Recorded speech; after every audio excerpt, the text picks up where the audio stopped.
Welcome in, guys. Welcome in.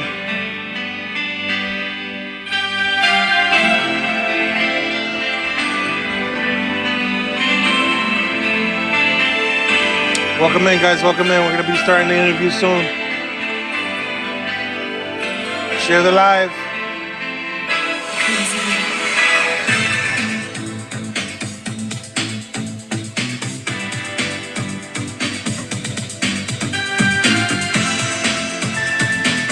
Latif Mercado.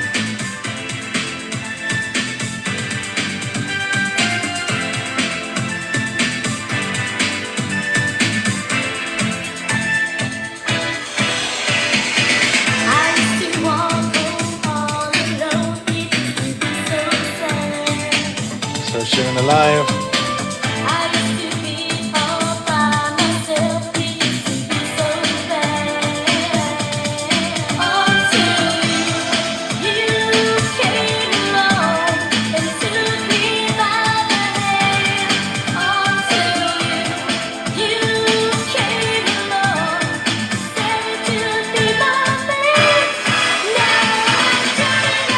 Welcome in, guys.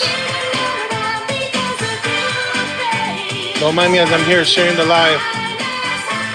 Go ahead, tag your friends, tag your family. We're going to be interviewing Latif Mercado of La Entertainment, the husband of Angel from the original Cover Girls. It's going to be a very interesting interview, guys.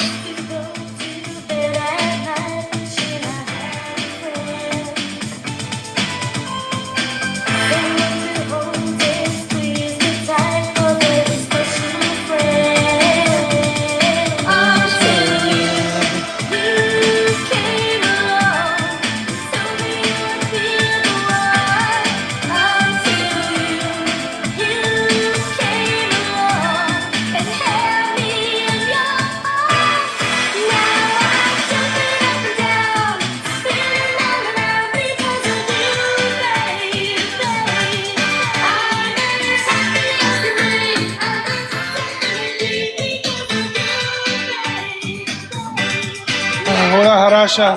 Mr. Diaz, welcome in.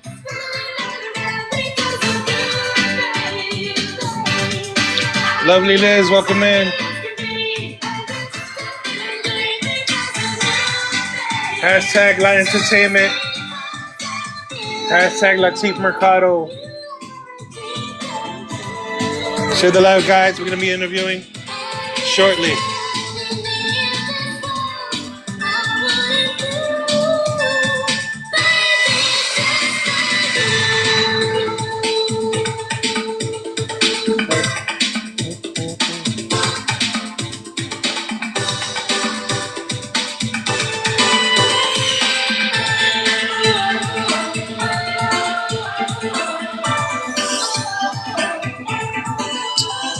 John Doe, welcome in. Estamos bien, Harasha. Anne Marie, welcome in. Go on and shoot it, guys. Hello, everyone.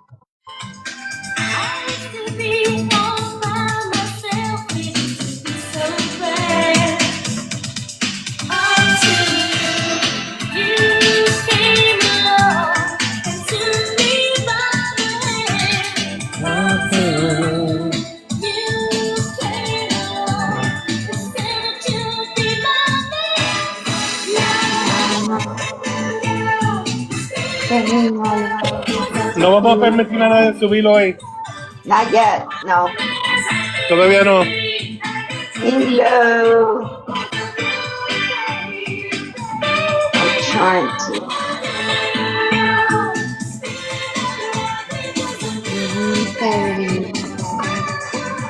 See how I can do it. Everyday Chick 55, welcome in. That's a beautiful face. Love you.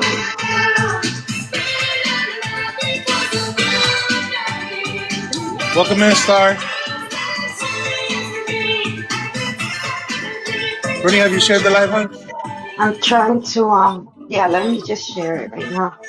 Hello everyone. Hi Sandy. ¿Cómo está? Let me do it now.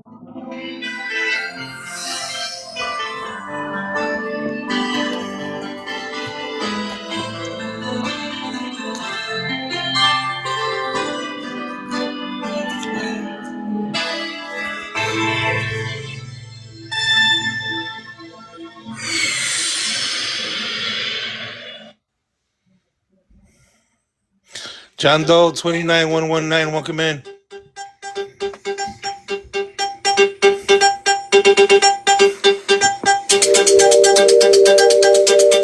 We're gonna be interviewing Latif Mercado, the creator, the curator, and connector of freestyle.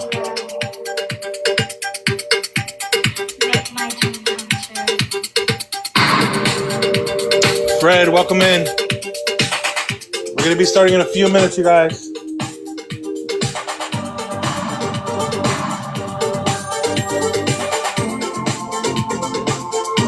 Angie, baby, welcome in. Claudia, Paola, welcome in.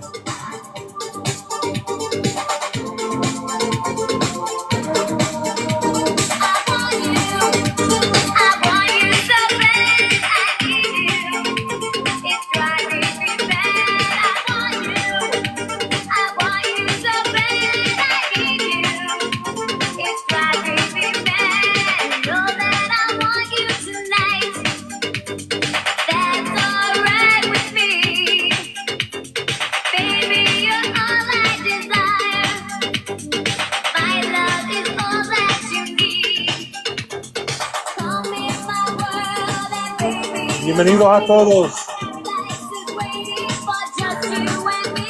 Live, love, laugh, welcome in.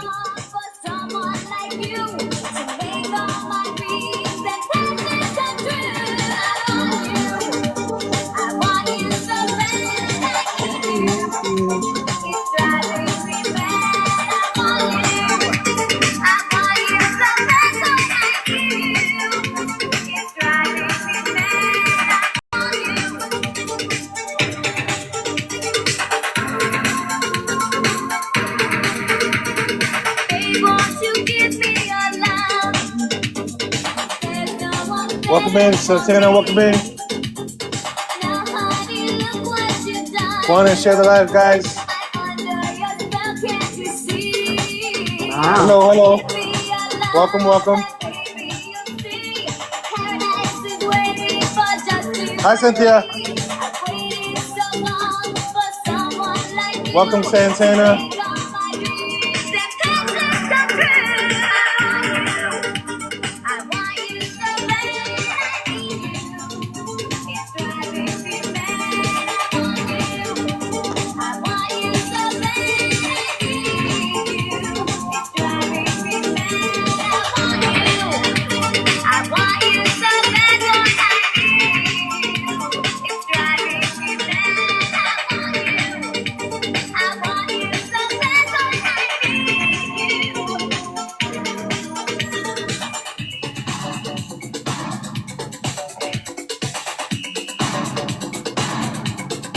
Cynthia, you'll be on the next topic. Oh, okay. I sent her a message, but She'll be on the next topic. oh, okay. Yep. Well, this week got my my message. God's chosen, welcome in.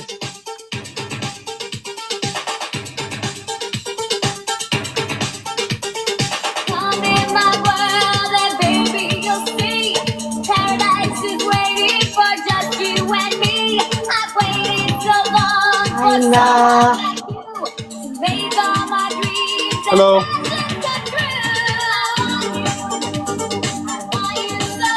Hi, sis.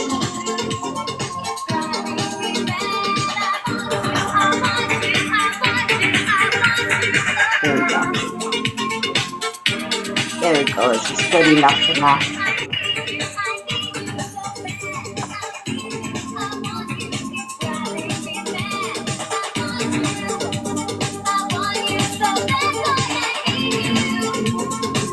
Thank you so much for the gifts, guys. Thank you. This is going to be a very interesting interview this evening. Anytime, Nena.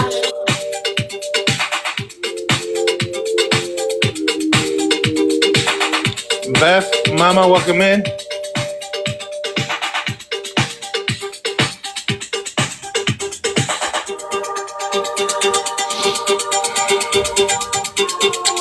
In just moments, we're going to have Latif up with us.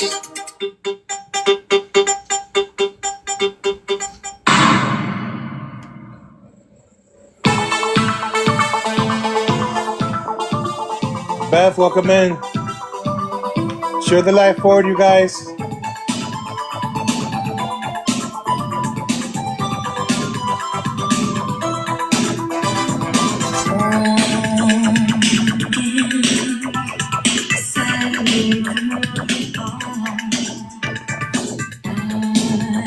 Tata, welcome in.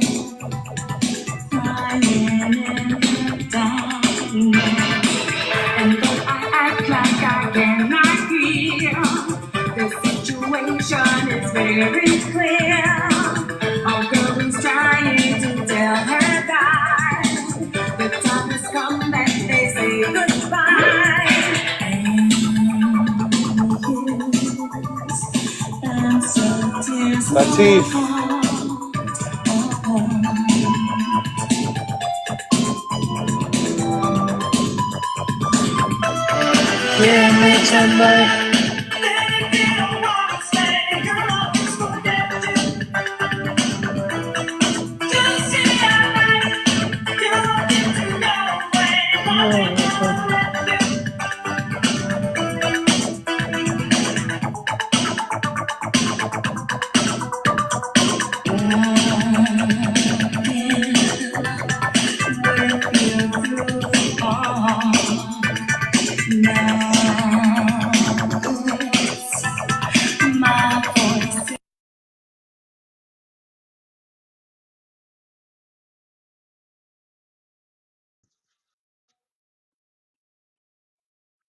Uh-oh.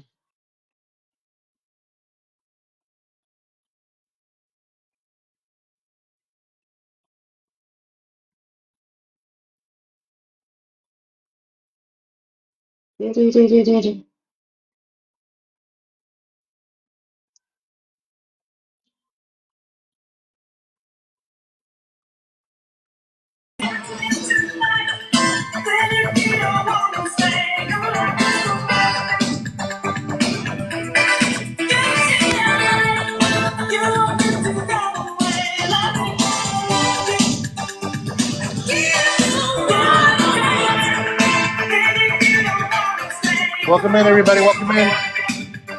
Share the life. We're going to be starting soon. Hello, everyone. 2 minutes. Wow, this went fast.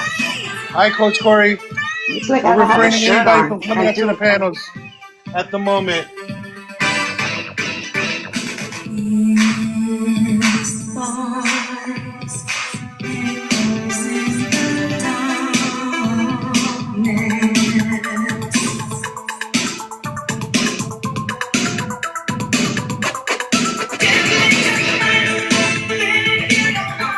Welcome in, everyone. Welcome in. Hey, Latif. Frank K, welcome in. All right, we'll be starting soon. I like that. Right after this track, you guys. If you kindly please share, tag, do the power share. All you have to do is press the middle and just do the power share and share to everyone you know. Welcome in, you guys. Welcome in. Latif, good evening. What's up? How are you? How are you? I'm good. What's happening? Excellent. Hello, hello. We're going to start off our intro, and from there, we'll get things started. You got it.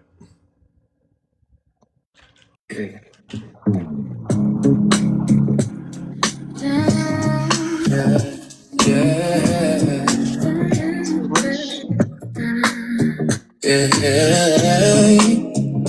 in, guys. Share the live. Thank you for tuning in to Sunday Topics. Yeah. Sunday, turn it up real slow. Conversations that move your mind and you move. Real talk, real life, no cliches. Every topic hit different, so they say. They're bringing the truth to the light. From love to the struggle, yeah, they keep it tight. So lean back, tune in, the realness drive. Sunday topics where the conversations don't stop.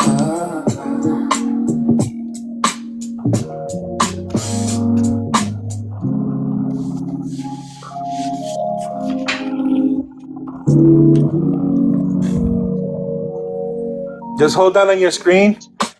Hold down on the screen, and then you'll be able to pass it and share it forward to others. That's how you'll be Yes. able to share it, okay? That way you can share it to whoever you want to share it to.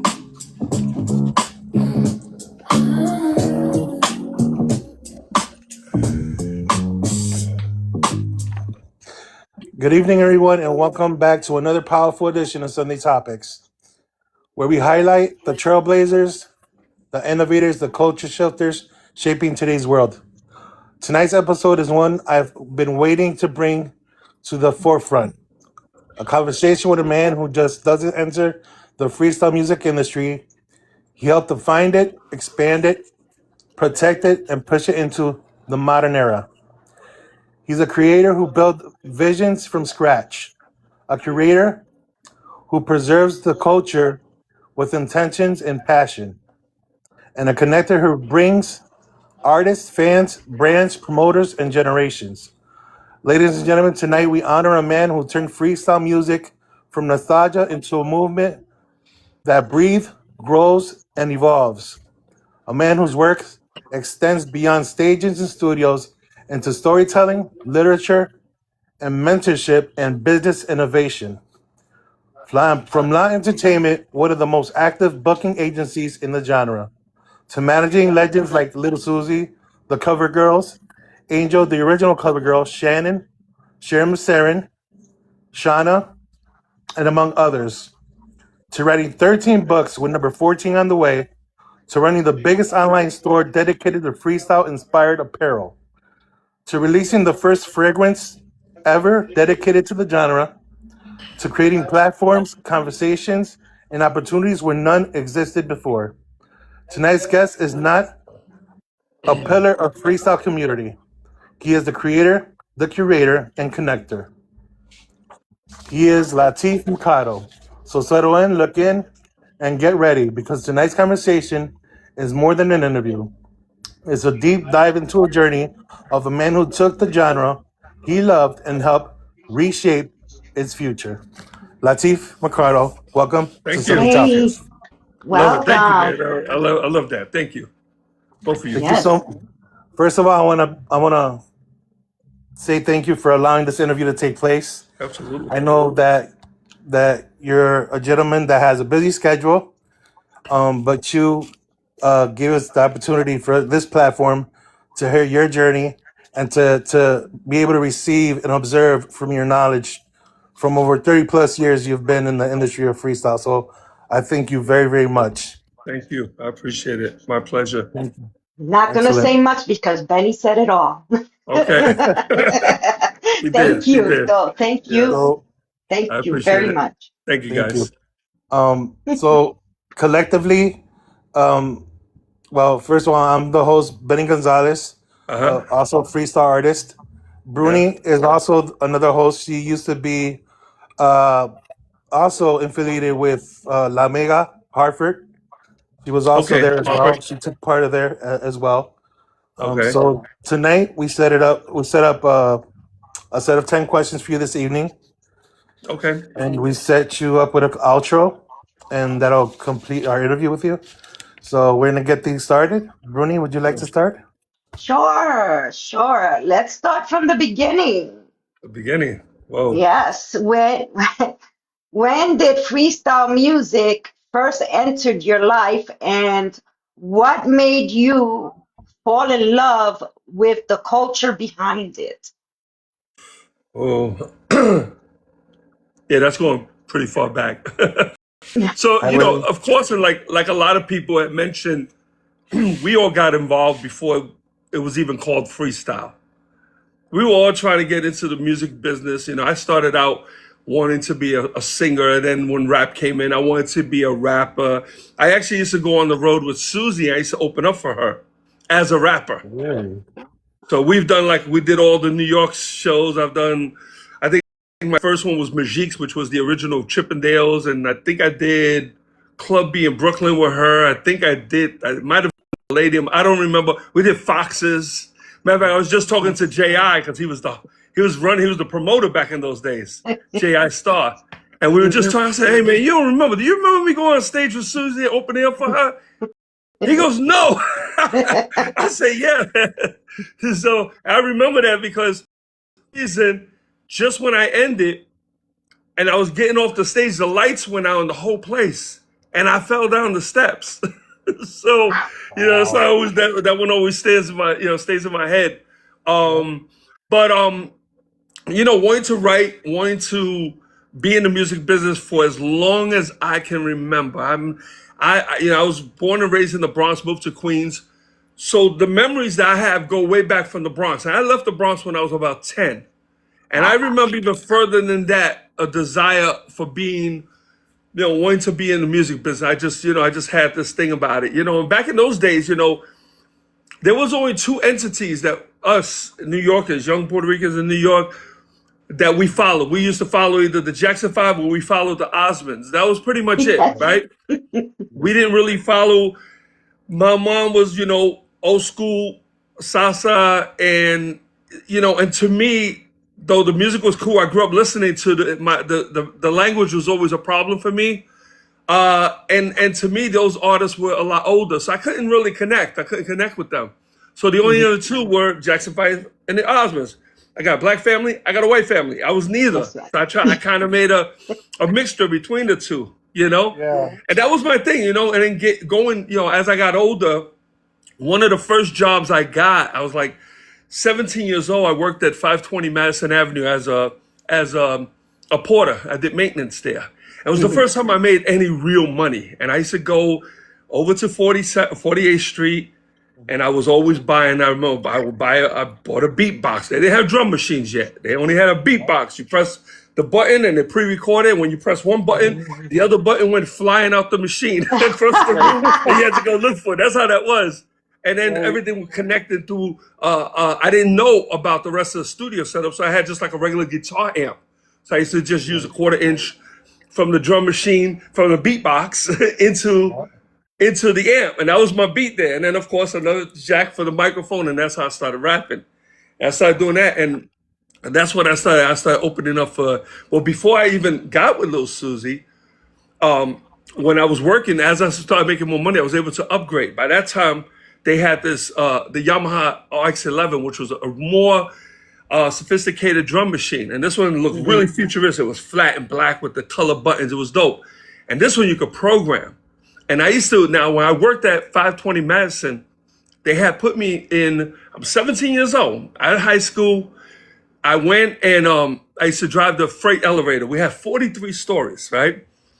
So I used to take the drum machine and I used to put it in a little old school attaché case, right? So I used to go to this job like I was important. Had this briefcase. They didn't know inside I had a drum machine.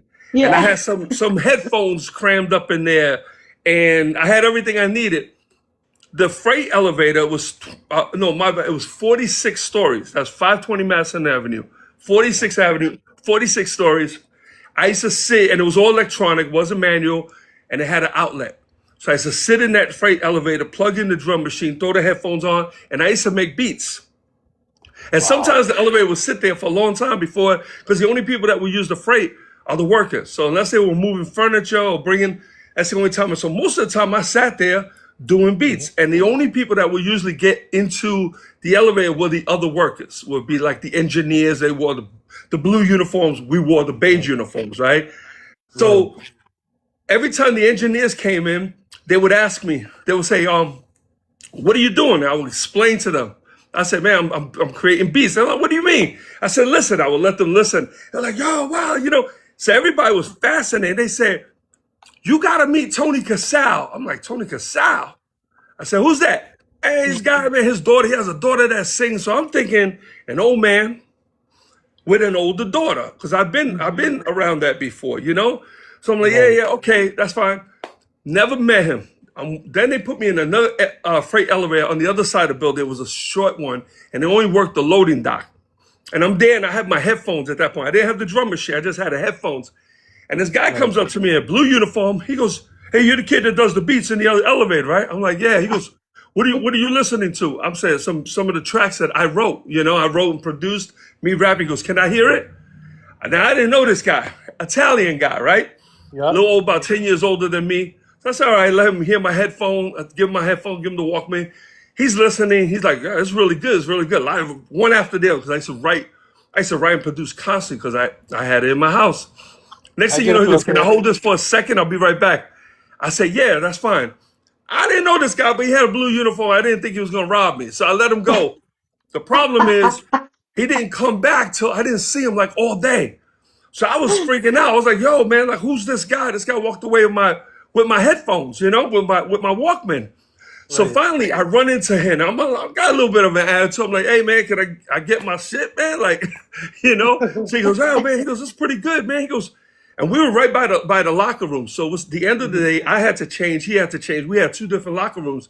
He goes, "Let me show you something." He brings me into his locker room. He opens up his locker, and I see all these newspaper clippings of this little girl with these clippings that say "A Star Is Born in Brooklyn," working with the village people. It was Lil Susie, right? It was before her first record, okay? Because her first legitimate record was on Fever when she was 7. And so this was before that. Wow. So I was like, "Oh," I said, "Wait a minute." I said, "Oh, so you're the guy that everybody's talking about." I'm here thinking it was going to be an older woman, an old guy, because there's a lot of old man engineers that were there. So I didn't expect it to be this guy that was only in his late 20s, you know?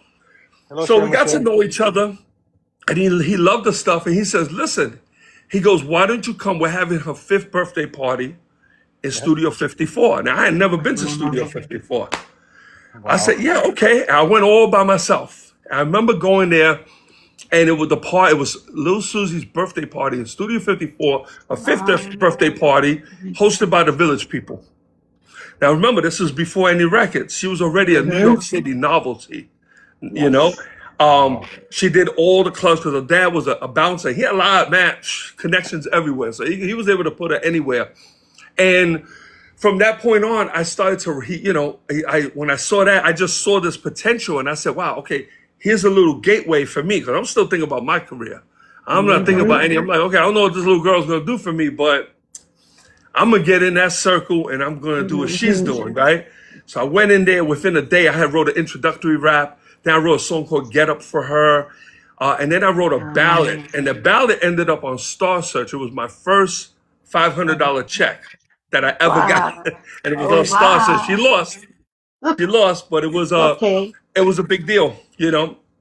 And we kept on, and we worked. That's how, you know. So I went on the road with her, but it was local. We didn't leave yet. She didn't have any legitimate records, right? So she had she has a couple songs that I did for her, and we went to Heartthrobs. And it's so funny because Sal Batella was the promoter at that time. And they shopped one of my songs to him. He didn't like the song. The song was dope, though. But it wasn't that he didn't like it. He had another song he wanted to give her, right? So nothing materialized, and that was a bad time in the 80s. Life was a little dark for me, and I ended up going away. I did 3.5 years. During that time, before I even went upstate, while I was still in the county, I had my Walkman on, and I hear a song called "Randy" on the radio. And that, if you follow Susie, she was 7 years old. That was her first release. And right away, the next day, I got on the phone to call her father. I said, "Did she just play?" He goes, "Yeah." So he told me the story. They wanted to use that song. I'm like, okay, it's cool. I was already excited anyway. I knew I'll be home in a couple of years. We'll pick up from where we left off, you know? And when I came out, as soon as I came out, her father calls me up and he says, "Hey, why don't you come to the studio in Brooklyn?" He goes, we're gonna do her first album. He goes, and we're gonna use your song. I did a song called "Children of the World" that I wrote and produced. He goes, we're gonna have that song be the title track that we're gonna name the album "Children of the World," and it's track number 1 on the album. So I was excited. I went. I was involved in the production. Victor Frankl was doing it. A bunch of other people. And this is the first time I'm really experiencing it. And they're working on something of mine. So this was exciting. This was exciting to me, you know. But once they finished all the tracks, they came to a conclusion. I kind of agreed with them. They didn't want to name the album "Children of the World" because they didn't want to give it that bubblegum child feel. You know, they called it "Love Can't Wait," which was a smart move, you know. And when I heard "Take Me in Your Arms" on that, I knew that was it. And at that point, things started to really take off for her. She started moving around, and she went on the road a couple of times. And then finally, I remember I had a real crazy past. So now it took a lot for her father to come to me and say, "Hey, I want to send you on the road with her. You had to be on the road with her and my wife." All right, so Susie's mom. So I said, "Let's do it." I said, "I could do it." And they put me on the road, and it was always me, Suzanne, and her mom, or me, Suzanne, her dad. And I started to really, you know, but we had an agency. We were dealing with Pyramid back in those days, right? And every once in a while, I used to have to go to Pyramid in the city, go pick up the checks, right? After we did the show, we had to go pick up our balance, our deposits. And one day I was sitting in the waiting room, and one of the agents, he's probably listening to this, so I'm not gonna say the name, but one of the agents was in his office, and he, at that time, Jocelyn Enriquez had just kicked off. She had just kicked off, and with her first song. And I'm in the thing, and I went to go pick up a check, but the agent didn't know I was there. He didn't know I was in the waiting room. And I'm hearing him talk about Susie, but then I hear him switch it to pushing Jocelyn, her newer. He goes, "But I got someone who you might like better." That's what I heard. So he starts pitching Jocelyn. So I get up and I stand in the doorway. And he looks at me and goes, oh, speaking of the devil, Latif is right here. Little Susie's road manager. That's all I was at that time. And he, "Hey, is she available this day?" I said, "I got to check. I'll find out." But when I went back, I snitched. I told Tony, I said, "Hey, man, we got a problem." And I told him what happened. He goes, "Well, listen, you know all the promoters." He goes, "Get everybody's number." He goes, "Get everybody's number." He goes, "And you start," because they all like me, you know? So a lot of the work that came in, a lot of times they used to ask me, and I used to always direct it back to the agent. And that's what happened. I started grabbing all the numbers. I started making my own connections. And one of the first big deals that I did was I did Lowrider magazine, and that was like my first big account. And I was booking Stevie, and I was putting everybody on those shows. And that's how I got into the whole agency, you know. And when Susie became 17, that's when her dad and her parents called me to the side. I went to the house and said, "We need to talk to you." And I thought I was getting fired. I was like, "I didn't do anything. What did I do?" She loved being on the road with me. So they went in. She had just turned 17. She's sitting on the couch. They're in the other couch. I'm on a chair. And I'm looking at her, and she has a grin. I'm like, "Why is she grinning?" So I said, "What's going on?" And they both told me, they said, "Listen, man, you know, we have another son. We got to give him a little more attention. We want to send you on the road with Suzanne, just you two." So she's in the background going like this. She's clapping her hands. She's not going with her parents anymore. So I said, "Okay, you know, money got a raise. Everything was great at this point." Not only that, they kept me as the exclusive agent. So this put me in a really, really good position. I'm managing a very popular act, and I also got exclusive agency, which means that all the more promoters are going to call me and only me. And that's how that whole situation got to where I'm at. Did I get it back? Did I go back in the... No, yeah, you went way back, and Okay. that's awesome. I didn't know I could do it. That is amazing. Okay, I didn't know if I could do it. No, but I laughed because you were like, "He's 28," and at that time we were young, and we thought 28, you're old, you know. We were young. Yeah, No, I wasn't 28. I was 17. No, Yeah. her father Yeah, was her father was, 28. yeah. So we were like, he's old, but now Yeah. we're like, Yeah. man, I wish I could be 28 again. Yeah, right? Thank you so Yeah. much for letting us know about that. Going far back to your That's beginning, and a Yeah, lot of yeah. It's interesting because I think about it a lot, and I just see, and that's why I tell a lot of people sometimes you don't know. We gotta look back to see the dots connect. You don't know. Sometimes when you change that little, it's just that one little thing that you change, yeah, totally changes everything else. And it could have been so many dots in that. And trust me, there's a lot of gaps in there. I summarized it, but there's a lot of dots in there had they've been changed, and there was reasons that they should have been changed, but they weren't. And it was because of that that it put me where I'm at now with the whole situation. You know? thank you so much. absolutely. Thank you. Wow. So with that following up question, you've worn many hats throughout your 35 plus year career: a booking agent, manager, author, producer, storyteller. Which of these roles came first, and how did they lead to the creation of La Entertainment? Um, writing. So I started by writing for Suzanne. Um, Even as a kid, I wrote a lot, wrote stories. Um, I was a great liar too. My friends used to make fun of me because I lied about everything growing up. I used to say the dumbest Great life. lies. Yeah, I used to lie. I laugh at it. If any of my friends from back in the days listen, they go, "Oh yeah, that dude used to lie," and it was grooming me. That's all it was doing. It was grooming me for now. I Yeah, wrote 14 books, so you gotta lie sometimes, right? So Right. you gotta have that creative imagination. I love writing. When I got scripts and when I did songs, I thought I was a pretty good songwriter. It wasn't enough for me. It wasn't. It wasn't enough, and I started writing scripts. I went in whenever I get into anything. I start to really. I kind of geek out on stuff. My wife laughs. She's like, "Oh, here we go," And I just learn it. I got a massive library here, so I'll read everything I can. Especially YouTube was a godsend to me. Wish I had it when I was a kid. Probably wouldn't I end up in prison, if I had that. Who knows?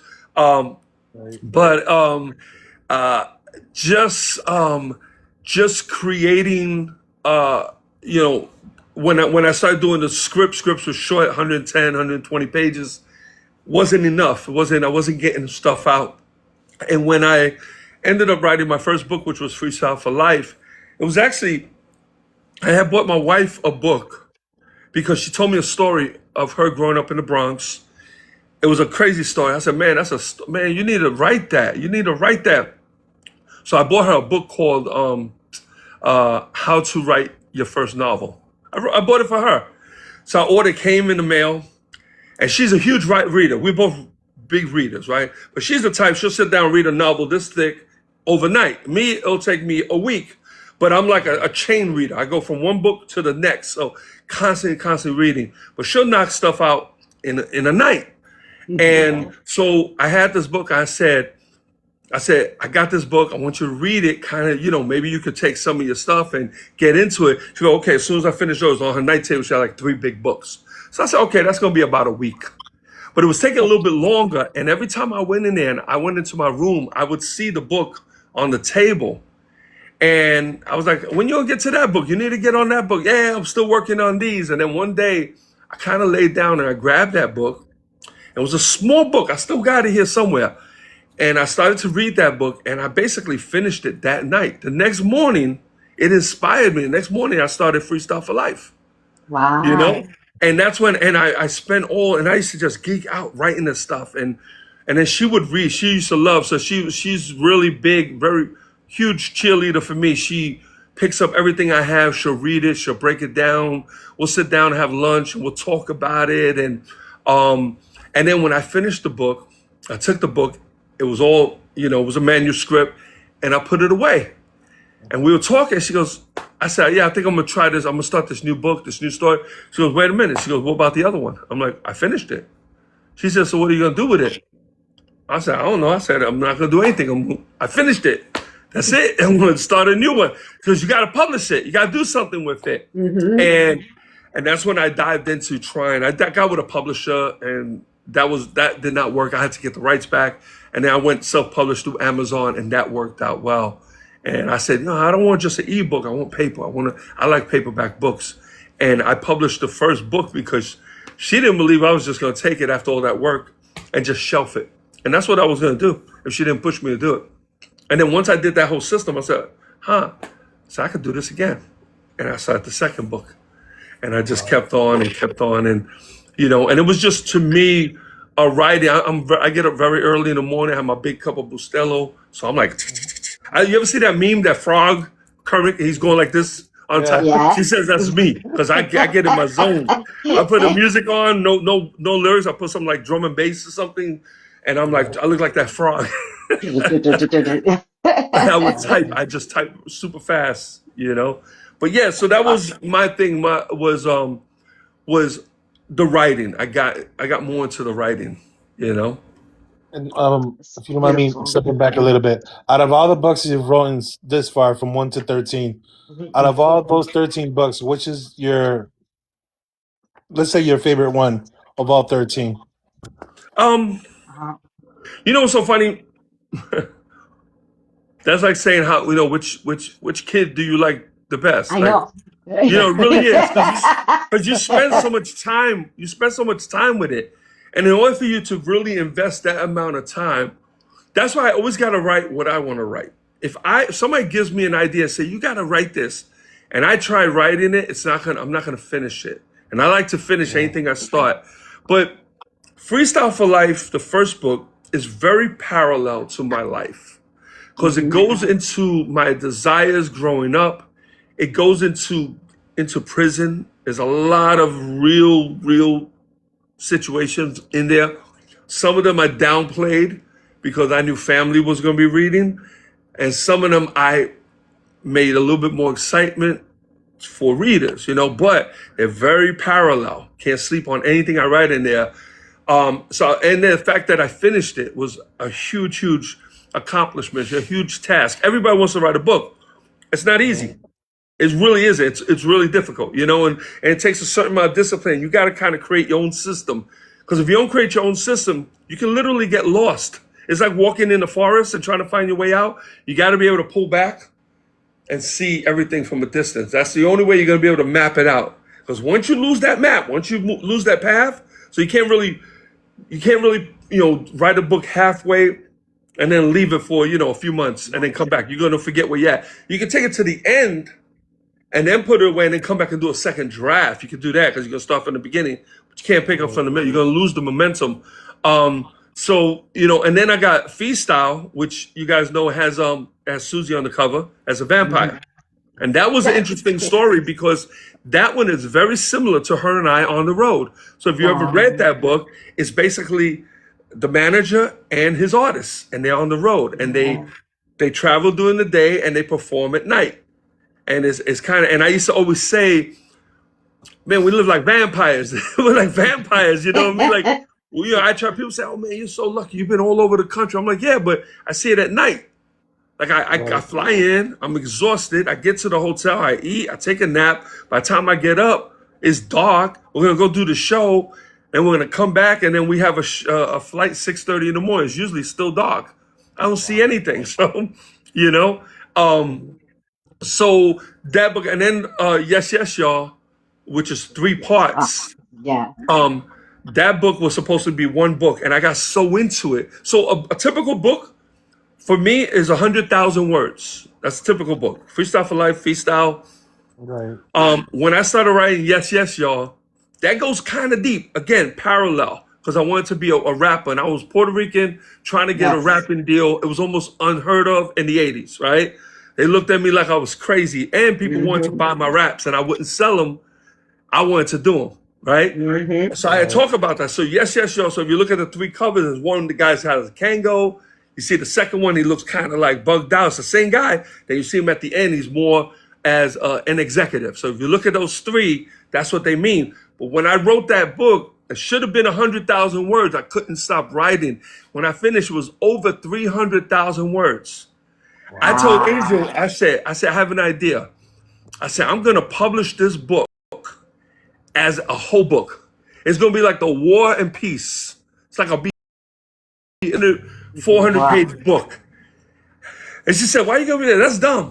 Why are you gonna do that?" I'm like, what am I gonna do with this book? She goes, "Make 3 books out of it." I was like, "That's why we get married, right?" That's right. Right. Okay.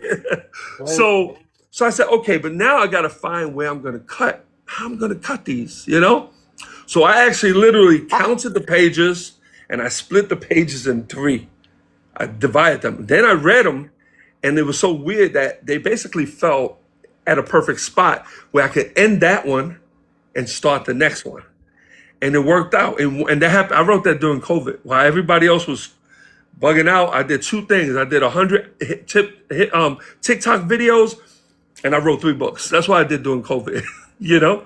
Yeah. So, and Wow. and that's how I did that. And then the other books are, just, how-to books and stuff like that, you know? Right. So he So, cannot pick No. The any reality book that's cannot his pick. favorite because those are like his children. So Those are all his I babies. get him. I yeah, get him. they So all have a different purpose. They all have a different purpose. absolutely, absolutely. I want to Yeah. say hello to Yes. a lot of fans and Yeah. people that you know. Um, Okay. One is Dancer V, which she's making me laugh. She, Dancer Chase V. Um, we have We got Sharon Miss Saren who's here. yes, Oh, yes, She I'm girl. here requested to trying come up to and then she dropped. She requested to come up, but then she dropped. New Um, England She's an incredible, Snuffcracker. incredible artist. Incredible yes, she Yes, artist. is. Yes, she absolutely. is. Keith, your Um, brother Keith Mercado was on, showing you love. My yes, brother there. yes, What's Yes, he up, yes. baby is. boy? Thomas And we What's up, Ignacio, baby have bro? Willie Valentine. Jennifer, Willie Valentine, Jojo Bean, 74. We have so many people here. So, Jen LaFleur. Live, Your Love, artist Jen LaFleur is Laugh. here as well. Yep, Young LaFleur. We have so much I people. appreciate everybody coming on. I've known so many of these people. Willie Valentine, him and I go so far back. We were babies. We were babies. Yeah, he's Incredible here as well. producer. Yeah, we've come a long way. And I got a few of my artists. I see Lana Sky, another incredible artist. Hmm. Jen LaFair, that's Jennifer from the group Laissez Faire. She's one of mine. Yes, Uh, um, yeah, so yeah, I appreciate everybody coming on. yes, It means a lot. yes. Thank you. Thank you. Oh, so much love. So much love. I'm Lana glad. Thank you. Sky. So much love. They're showing you so much love, and that is I a appreciate it. beautiful, It beautiful is. It Jennifer, is. thing. Jennifer I mean, LaFleur is making these it are clear. people I've known for years and I've met on the Yep. road. So many of them that I met. One of the most wonderful things about my career is the fact that I met and I get to meet people that I would never have had the opportunity of meeting. My best friends are in Texas and Arizona and California. They're not even here. That's where they're at. And these are people that started as fans and became friends and family. These are people that whenever I go to these cities, I hang out with them. I know their families. I've seen their kids born. I met their grandkids. When I was in New York, I have a few of them that used to come over to New York. They stay at my house, and so yeah, and unfortunate, we lost a lot of people too. I'm looking at fans and friends that have been out, down with me and very supportive. Basically, got anything I had. I put a book out, they bought it. Whatever I had, they were very supportive, and came to all the shows. And I always made sure I sought them out. And I would go, and if I could bring them backstage, I would, or not. I'll bring my acts to the gate, and we'll say what's up, take some pictures. Or we'll tell them, come to the hotel, hang out at the lobby for a little while, and Absolutely. so and then we lose them, So we lost a few over the last couple months that were really, really great. Fans turned friends, So a little sad. Yes, we have. And So that is sad. But unfortunately, we get, tomorrow's yes, not promised. So, yep, but yep. actually, I think it was your brother that said they should have a Freestyle Hall of Fame. It was actually in the They probably comments. They will. Yeah. should. Yeah, you're right. You're 100% right. You know, yeah. There'll be that there's a lot of heads involved. There's a lot of people. I think we gotta give it a little more time, but I think that's something that could happen for sure. Oh, yes. You know, I could believe definitely so. happen. I believe so. I Yeah. think freestyle deserves it. I Yes, Oh really think yeah, it deserves it. absolutely. definitely. And we're I'm still one going this. that Yeah, we're going so many years. Mhm. So absolutely. Okay, so let me ask the next question. Is that correct, Benny? And I'm Yeah, supposed to it ask. Okay, because I get lost. Sometimes we get into it and I get lost. But that's all We fine. got right. 3 now. You've worked closely with iconic artists like, of course, Little Susie, Angel, the original cover girls, which we spoke about a lot. Yes, yes. Beautiful, Shannon, and many others. What qualities do you look for in an artist that makes you want to represent them? That's Number like, one, trust. They have to trust me. right, My artists have to trust me because I can't explain how I do things. Sometimes an artist might see another artist get a little bit more work than one, and trust me, there's always a method to that. Every artist that I put out there is also gains an opportunity for the rest of the pack to come in. you know. But trust is very important. I have probably the biggest exclusive rosters where I have probably 9 acts that are mine. No matter what goes on, stuff is gonna be filtered back towards me, and that empowers me. That helps me out, right? And that alone, and there's no contract, so these artists are all free to go. And I say it publicly because there's other people that would love to come in and get them. If you could do it, then come and get them. But I know what I can do, and the artists and I get a lot of artists that come to me, and listen. There's a lot of artists that I don't even work exclusively with, even though I book them. That I love working with them. right. But the crew that I have right now, they all play a different role. And when I put this crew together, they all found me. Not gonna lie, they've all come to me, but I was already a fan. And I think all of them I've already booked because I book everybody, whether you're down with me or you're not. If the promoter Right. calls me for an artist that is not exclusive with me, I will always service that promoter. I will not bump any artists, even to put my own on. What I do is I set up those artists that they call for. I make sure we do an incredible job. And the next question that promoter usually asks me is, Latif, who else do you have? At that point, I open up the portal and I look at my acts, and I know through experience who will work better. I could get 3 acts that will do great in that particular market, but there's always one that can really not only benefit that market a little bit more, it'll benefit the promoter probably because of the price, Mhm. and it's also a great way because what you don't want to do when you're dealing with promoters is you don't want to hit them over the head. I have expensive Right. acts, I have middle range acts, and I have some that are a little bit more affordable. Those affordable ones are very important because I could get them into areas that I can't get any of the others. So they're very important to have these artists because they can open up and they give me the opportunity to work with these promoters and bring them up to the next level so I can get some of those other artists off.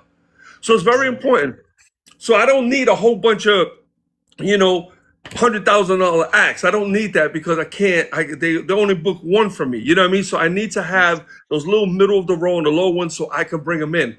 So, and not only that, when I have some of the lower priced acts, more affordable ones, right? I could get them in more markets. I could get them in places where that won't normally call me because they'll be like, okay, yeah, I'm not going to call them for the cover girls because I know it's going to be expensive. So I won't even get the call. Yeah. You know what I Oh mean? my So God. it's not a good strategy in business. You No. know what I mean?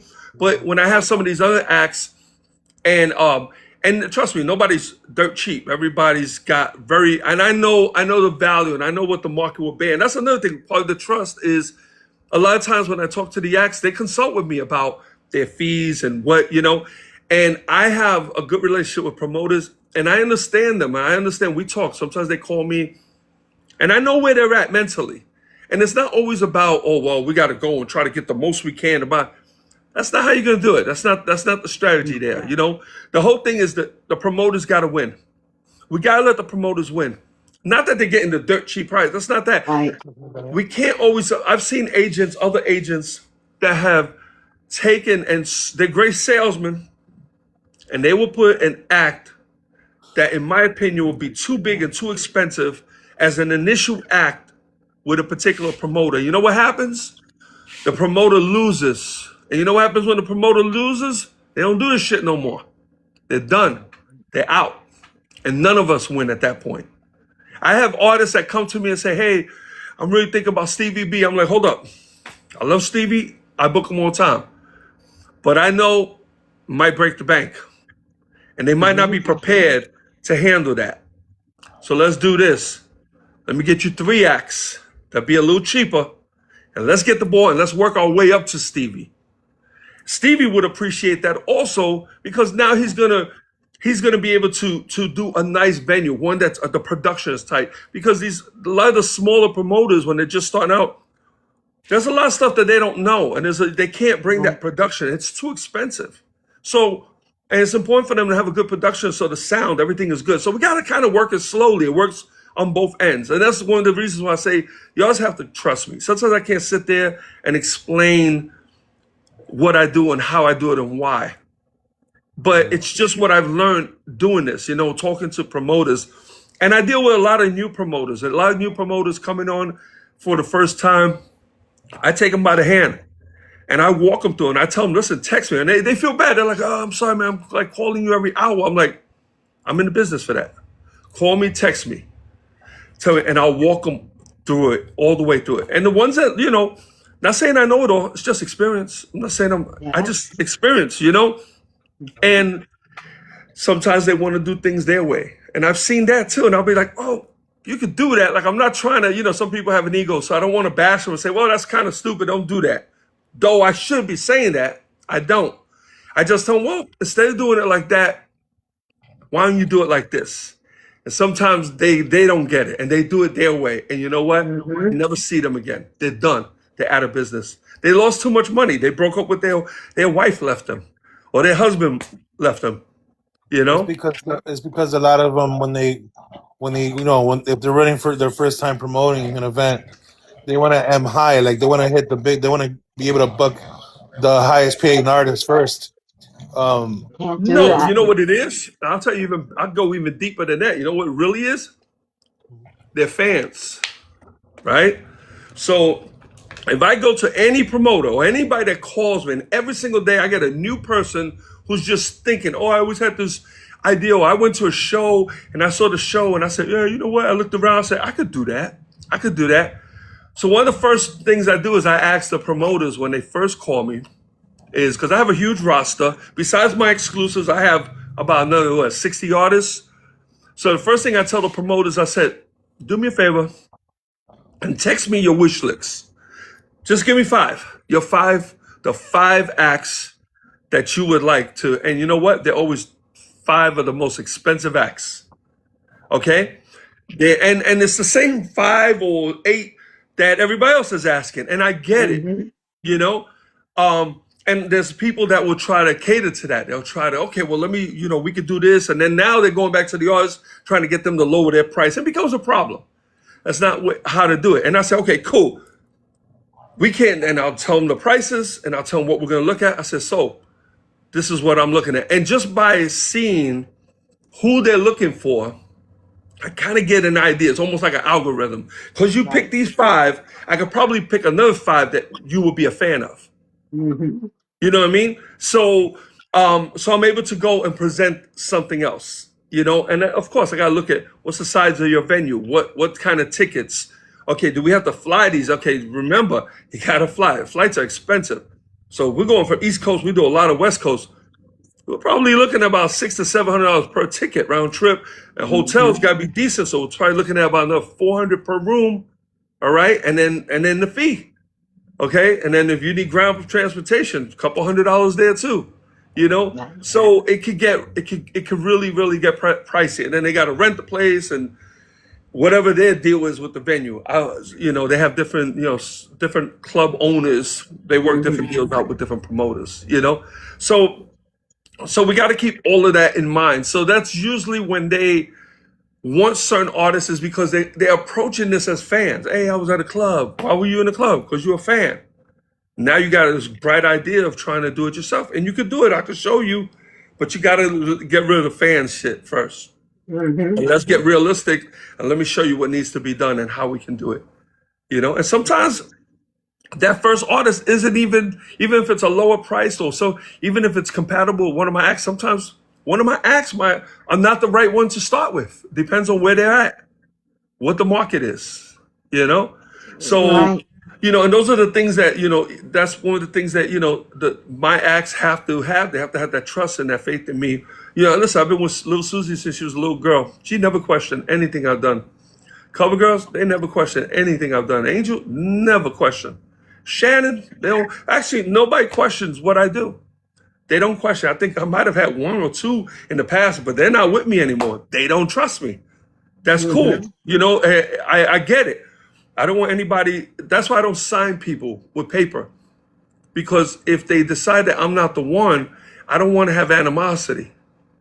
I don't want them to be feeling that, oh, we have a contract, I can take you to court, or you still have to honor another year. No, if you don't like the way I work, then you should be free to go. And maybe I could just book you if somebody calls me for you, and we can still work, and we can still be cool. And when I see you on the road, I don't have that feeling inside me, oh, I got to see so-and-so. I could go up to you and hug you and let you, what you doing? Let's go eat. You know, I still can maintain that relationship. You know, it doesn't have to be nasty, you know? Right.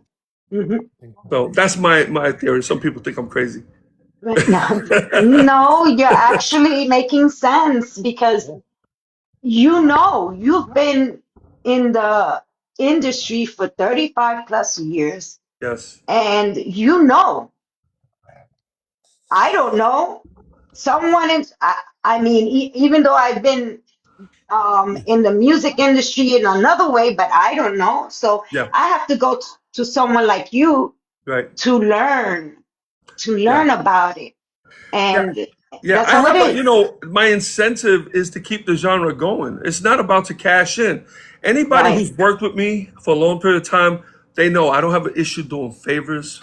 My hand isn't out for everything. I'm still one of the lowest priced agents out there, and I will not change that. I don't take kickbacks. I don't accept tips. I don't do any of that. Give me what I made. Give me what I earned, what I worked for. Don't mess with that now. But I don't need anything extra. Sometimes I have to work out certain deals on behalf of the artists, and I'm open with the artists. I call them. I say, give me a call. I say, listen, this is what I'm doing, and this is why I'm doing it. Are you cool with that? You know, because sometimes, you know, I could do a deal that could kind of, if it's with the wrong person, it could look a little shady. It could look like there's something going on, and maybe I'm getting a little extra or something. It could look like Right. that. You know, and Right. and I don't want that. I don't ever. So a lot of times I want to handle that with kid gloves, because the worst thing I want is to be accused of something I don't do. You know, so you know, but you know what, you know, and that's one of the things I have. You know, all my acts, even the outside acts. There's acts that are not exclusive. I do a lot of Cynthia work, a lot of Johnny O work, Stevie. I haven't booked Lisa in a while, but I love Lisa. Man, I go down the line. There's a lot of people that I work with, and Coral, they have a lot of respect for me, and they trust me, and no matter what I ask them, and it's to the point where even when I call them for a show, they don't even ask me where the show is. I'll be like, hey, August 7th, you open? Yeah.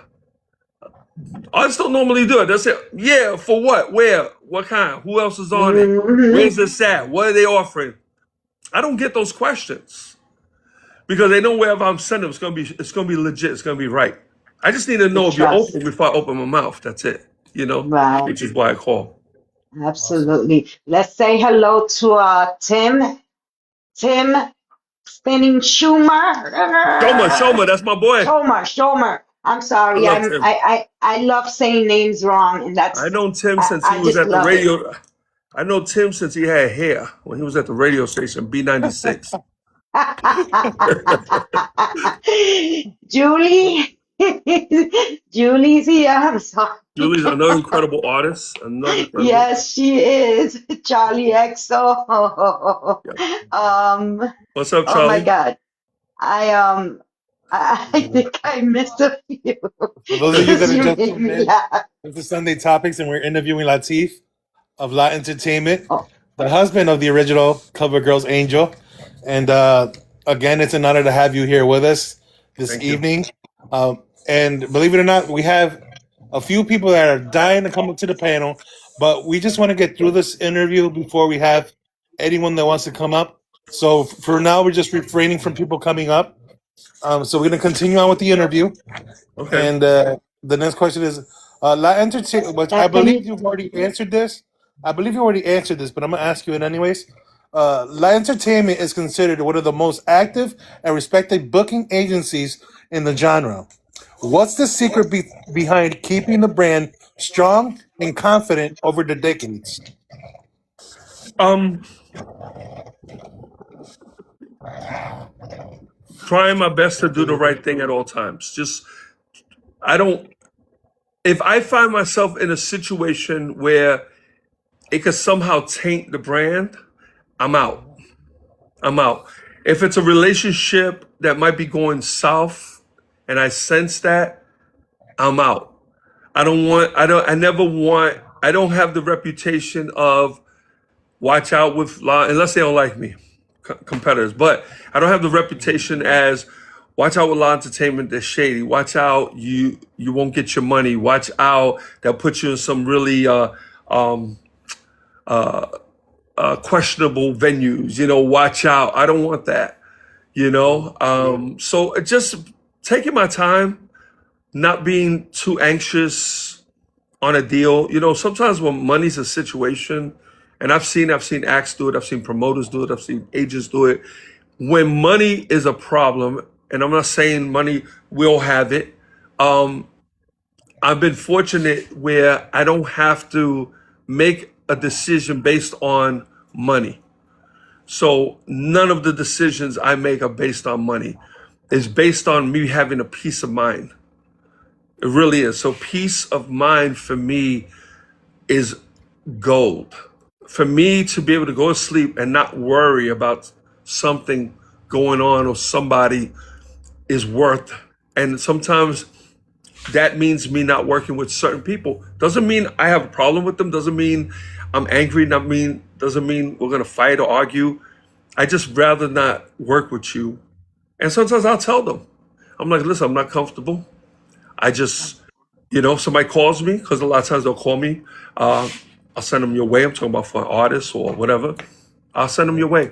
But I want to stay away from that. So I think just not making any hasteful moves and not chasing the dollar, I love being around good people, promoters, artists. I love it. I love when artists talk about me good and when they recommend me and when I hear good. I like that. I don't want to mess that up, so I'm going to try to keep, I've gone this far.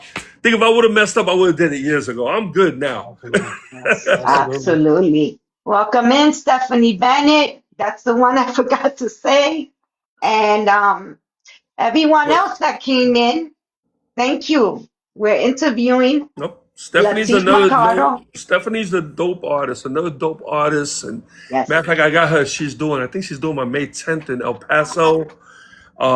That's a grinder right there, man. I've known Stephanie, God, yes, many years, yes. So, Awesome. Has there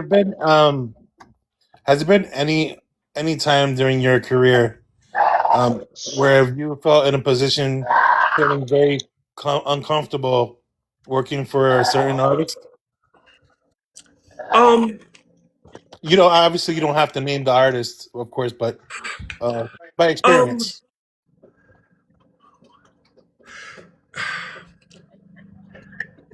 I just learned, right? So I know how to get. I've learned how to. I can work with anybody, I can. I can work with anybody, and it's not even the work.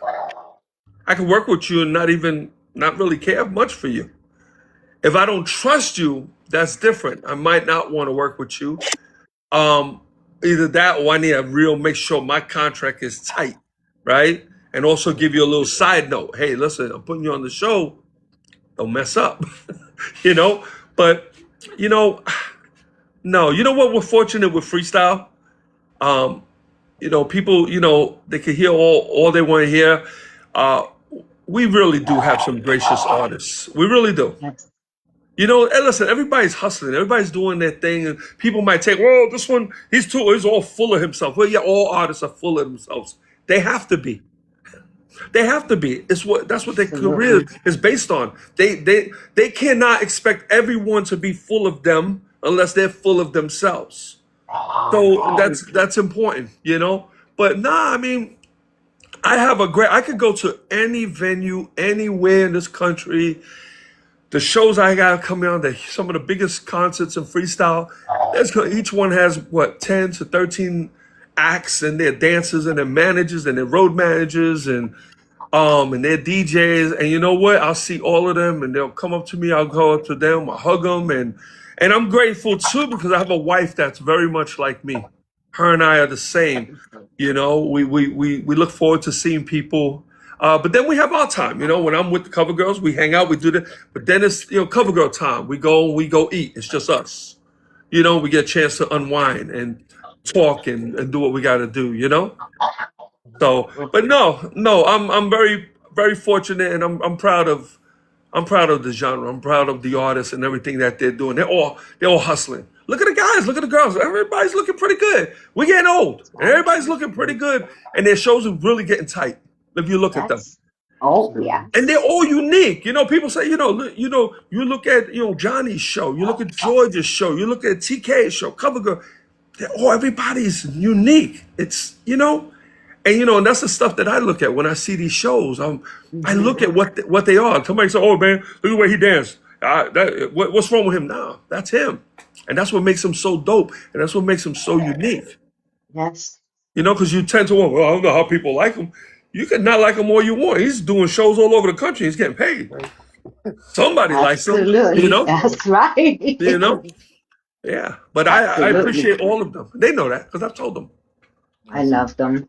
I interviewed, the majority, not all of them, but let me tell you, they are amazing because I grew up I was born and raised for 25 years in the Bronx, Okay. and that was my thing. Latin music, Yeah. clubhouse, Yeah. Yeah. freestyle, before Yes, everything freestyle.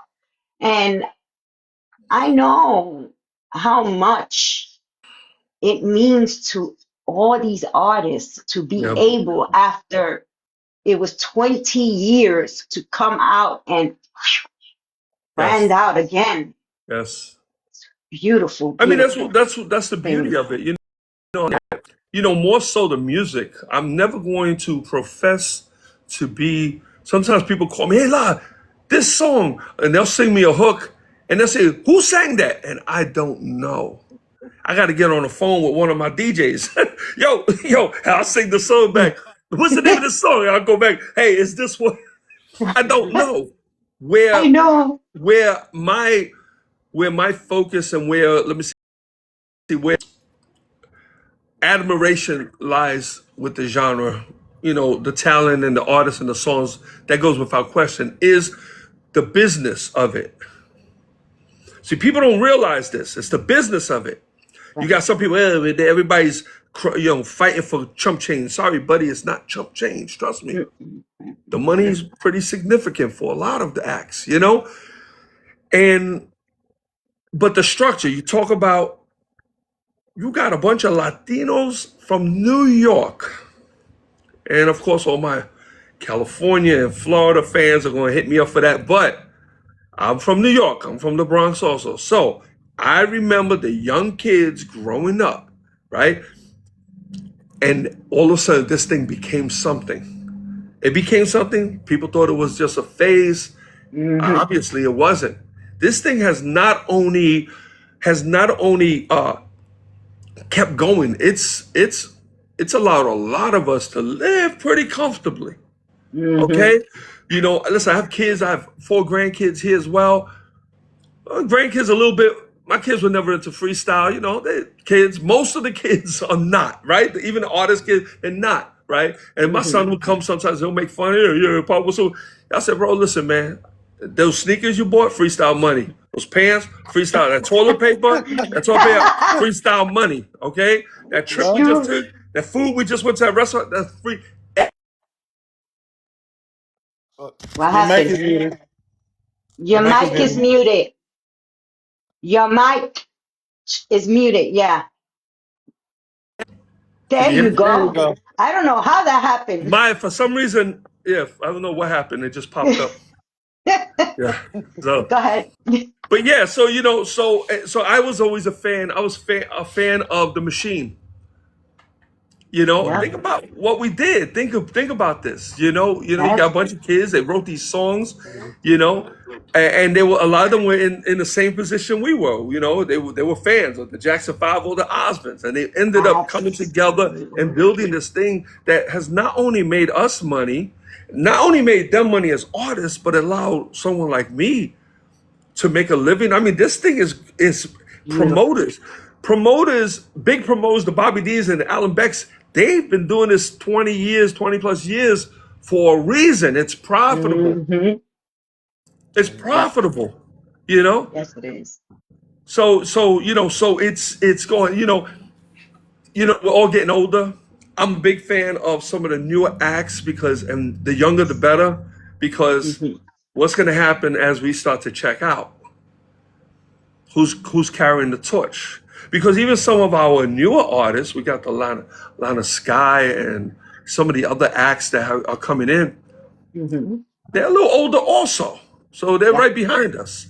But where the young kids at? Is there a way? Can we get them going? Like, what can we do? How can this be done? So that was always a question, because once we all start checking out, once one checks out, it's going to be one after the other, pretty much, because we're all right there at age.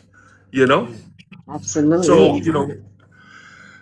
But anyway, that's why I look at. I look at the machine that this created, and that's what I'm proud of. I love it.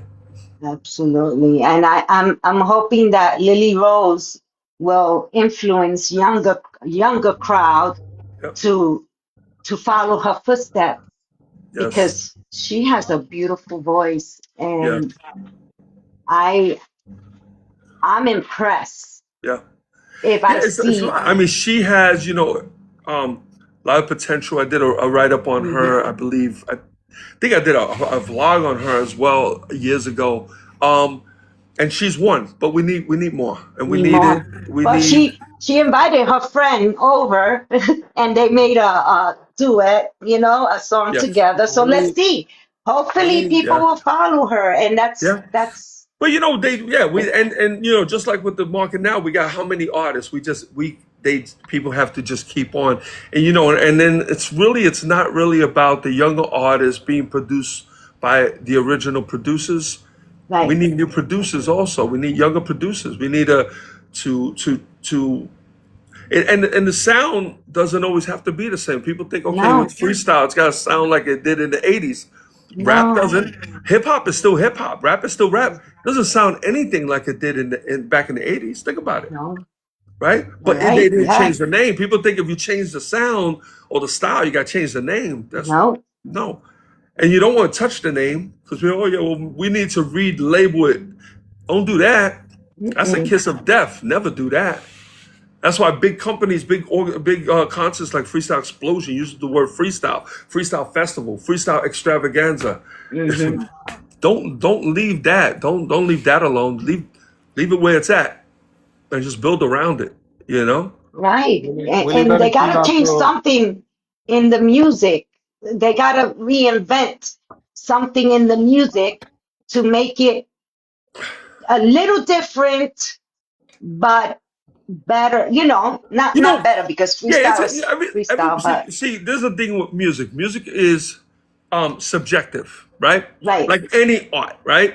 What you think is wonderful, I might think sucks, and Right. vice versa. That's anything. That could be clothing, that could be a piece of art, music, a hairdo, makeup, it doesn't matter. It's subjective, right? I could decorate my house a certain way and you think, well, this guy's crazy, right? I go to your house, I'll say, yo, what, you know what I mean? So those things are subjective. So I think what the key is to do things to inspire the kids, come in there and just let them create. Let the kids create.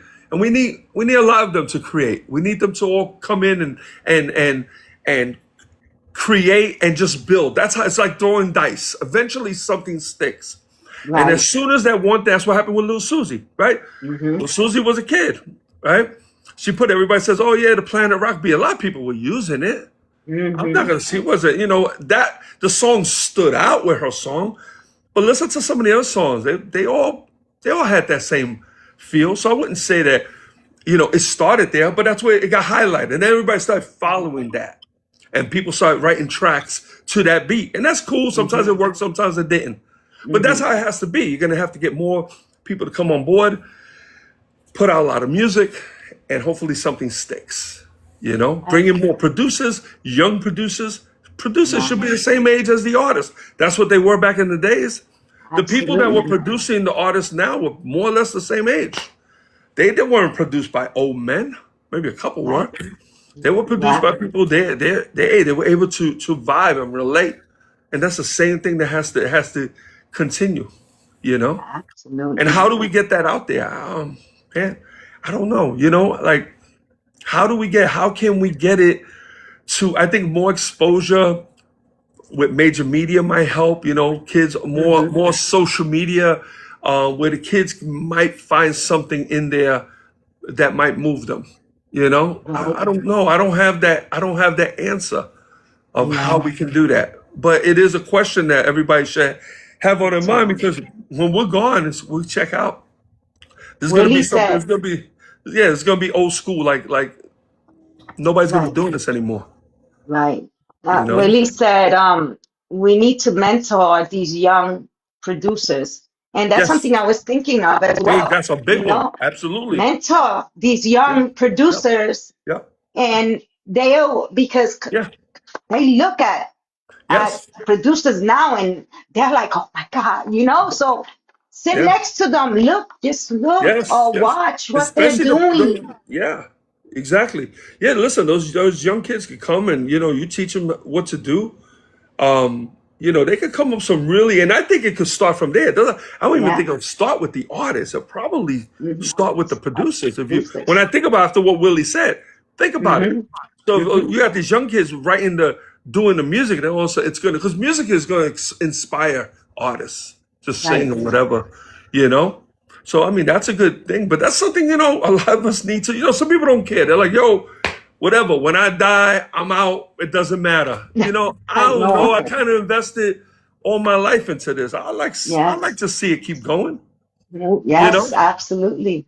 Willie Valentine also commented that his daughter has 2 upcoming tracks in the near future coming.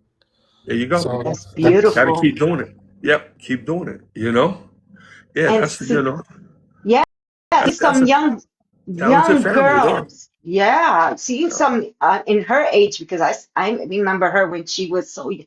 Bendito. I know you probably remember when she wasn't even, here, but I met her and she was so little when she came out with her first song, and now she's like, wow, she's taller than I am, and I'm so impressed of her music. I do.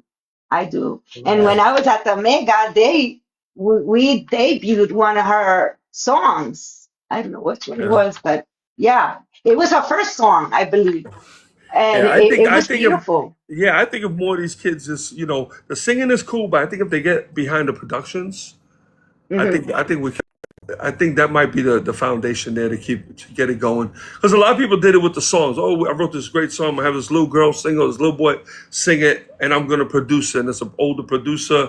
Even the labels didn't do that. Even Michael Jackson. Michael Jackson always sought the younger producers back in the days.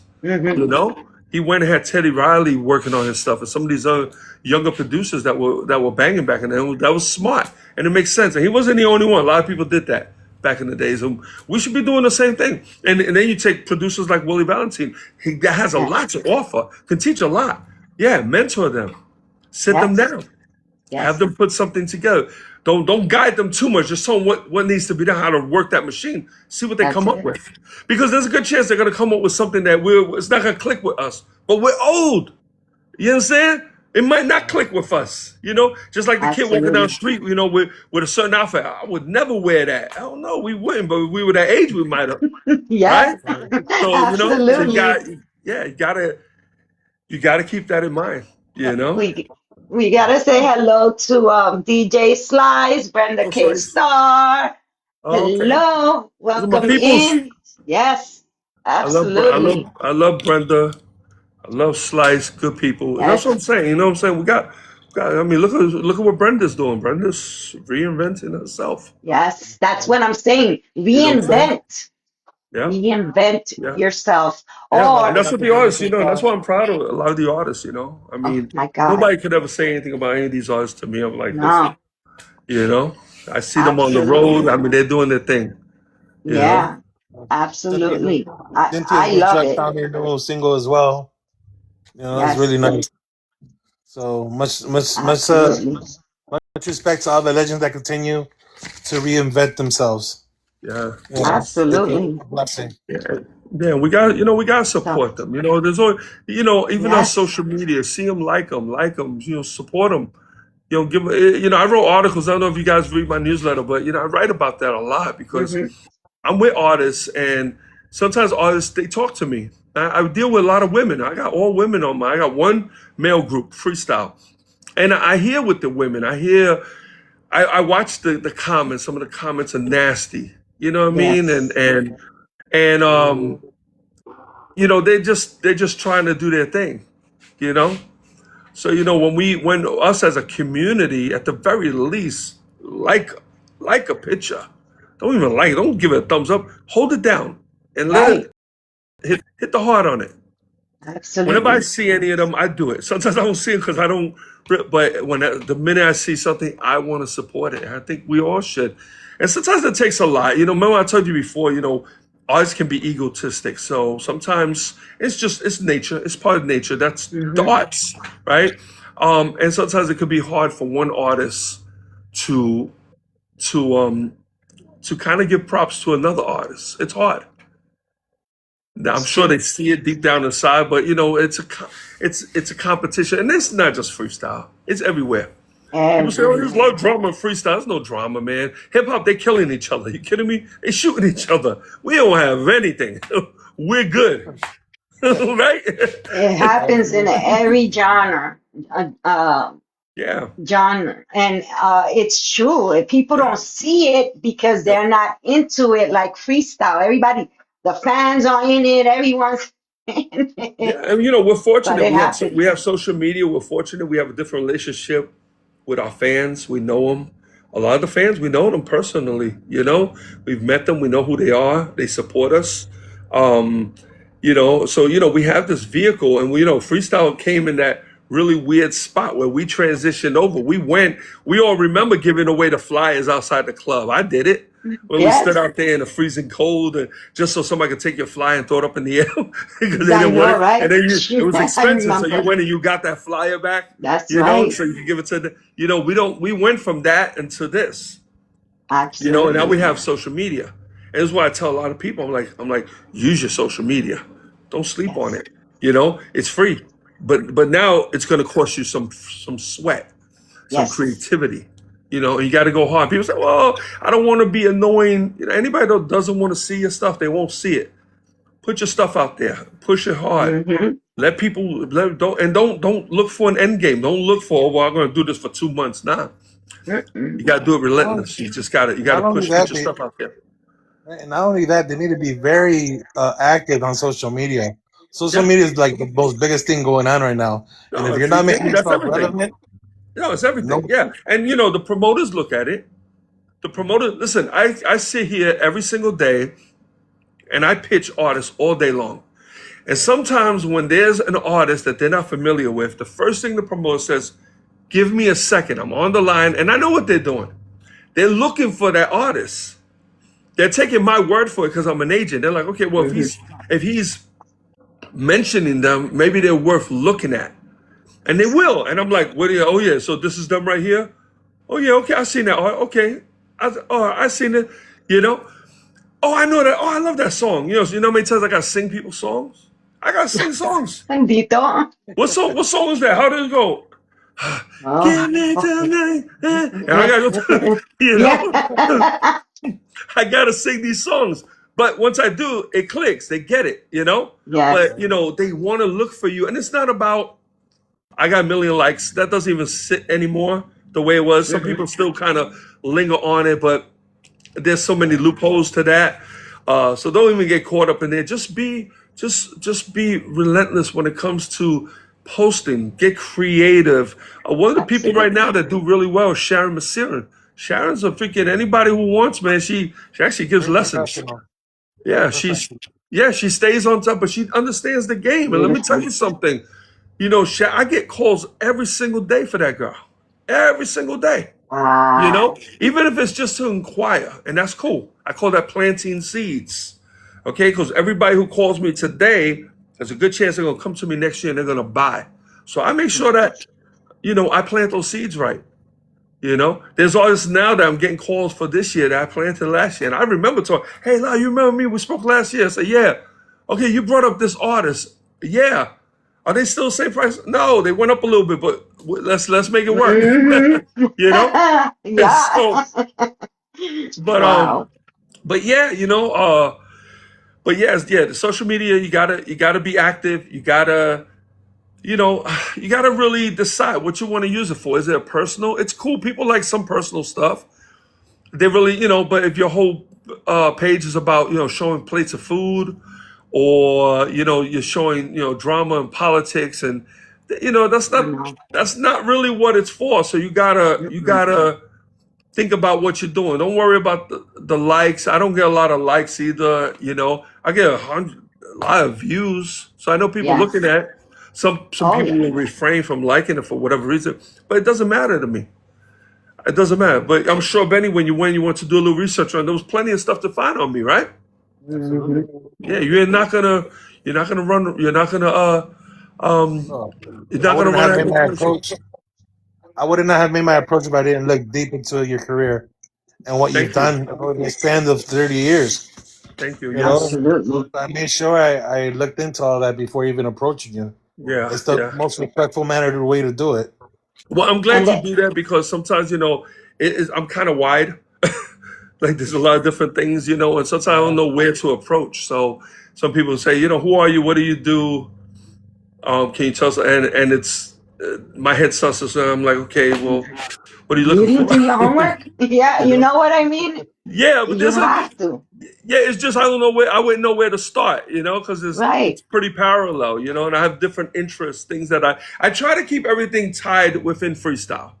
That's one thing I try not to do. So you mentioned like my cologne. I had a fragrance back that cost me $24,000 and nobody bought it. I was the only one. I smelled good for like 5 years, man. You know, but you know what? But I gave it a shot. And I'll always be proud of that. You know what I mean? But I try to keep everything in the circle. You know, it's what makes sense to me. You know, and hopefully it inspires other people writing books. That's wonderful. I don't want to be the only one. Right. We should have a whole library of this stuff. People should be writing. There's a lot of stories out there. I want to thank you for answering my question. Absolutely. About the cologne, about the fragrance that you came out. It's Freestyle by LA. By La. By La. Yeah. Well, La. That was in 2008. Wow. I didn't even know. Yeah, see, now I can do it all over again. I could probably do it right now at a fraction of the cost and less stress. That thing stressed me out. Put it this way, I had a skid of cologne come here to my house, and the fire department came. They said, you know, you can't. God. Yeah, I had to go and get an outside store. It was a mess. I didn't know that. I didn't Right. know I couldn't have it in my house. They say, yeah, it was like having a bomb because it was alcohol. So, No. What inspired that Thank you. idea? And how did the fans respond to it when they first seen it out there and it was being launched? I mean, what I was doing was crazy because I was looking at people like Sean John that was releasing stuff, and a lot of the hip hoppers were doing it. And I'm like, Yeah. man, we need to have our own. And I was actually sending cases out. Now, people bought it, but what I didn't make my money back. I mean, I spent a lot of Right. money on that stuff. And then what happened was I experimented with a new kind of bottle. So if you look at the bottles, they were compression, but they weren't glass. They were plastic, like a real hard plastic. And when it sat in there, after a while, the glass would shatter. So when you looked at the bottle, it looked like a spider web. It was inside. I was like, oh man. And then of course the fragrance was coming through. So the bottles were not a good investment. So you do stuff like that, you gotta do them in glass. You can't do, then when you do them, don't do them in clear glass. That's why a lot of colognes come Right. in dark glass. Because they have this thing they call floaties. So if you look at any Mm-hmm. cologne in a clear bottle, which you won't find too many, you look really good, you'll see these little white things float around. Mm-hmm. And those bring down the value of the cologne. So they tell you don't do it, put it in a dark glass bottle. So that was another thing I didn't know. I didn't So yeah, so there's a Yeah. lot of stuff that I did wrong. But how else do you learn? If Now you you got don't, YouTube. I didn't have YouTube. I right, didn't have YouTube to teach me anything. I figured it out. like You know? me, how am I going to learn how to pronounce a word if no one corrects me? Yes, yeah. I had to get half of it was done in Dallas, the other half was done in Canada. Hmm. And then it was shipped here. Wow. Yeah. Uh, Yeah, it was very expensive. But I did but it, you know? yes, you I did it. did. And you know what? A lot of people are coming out with their Yeah. merchandise, Yeah.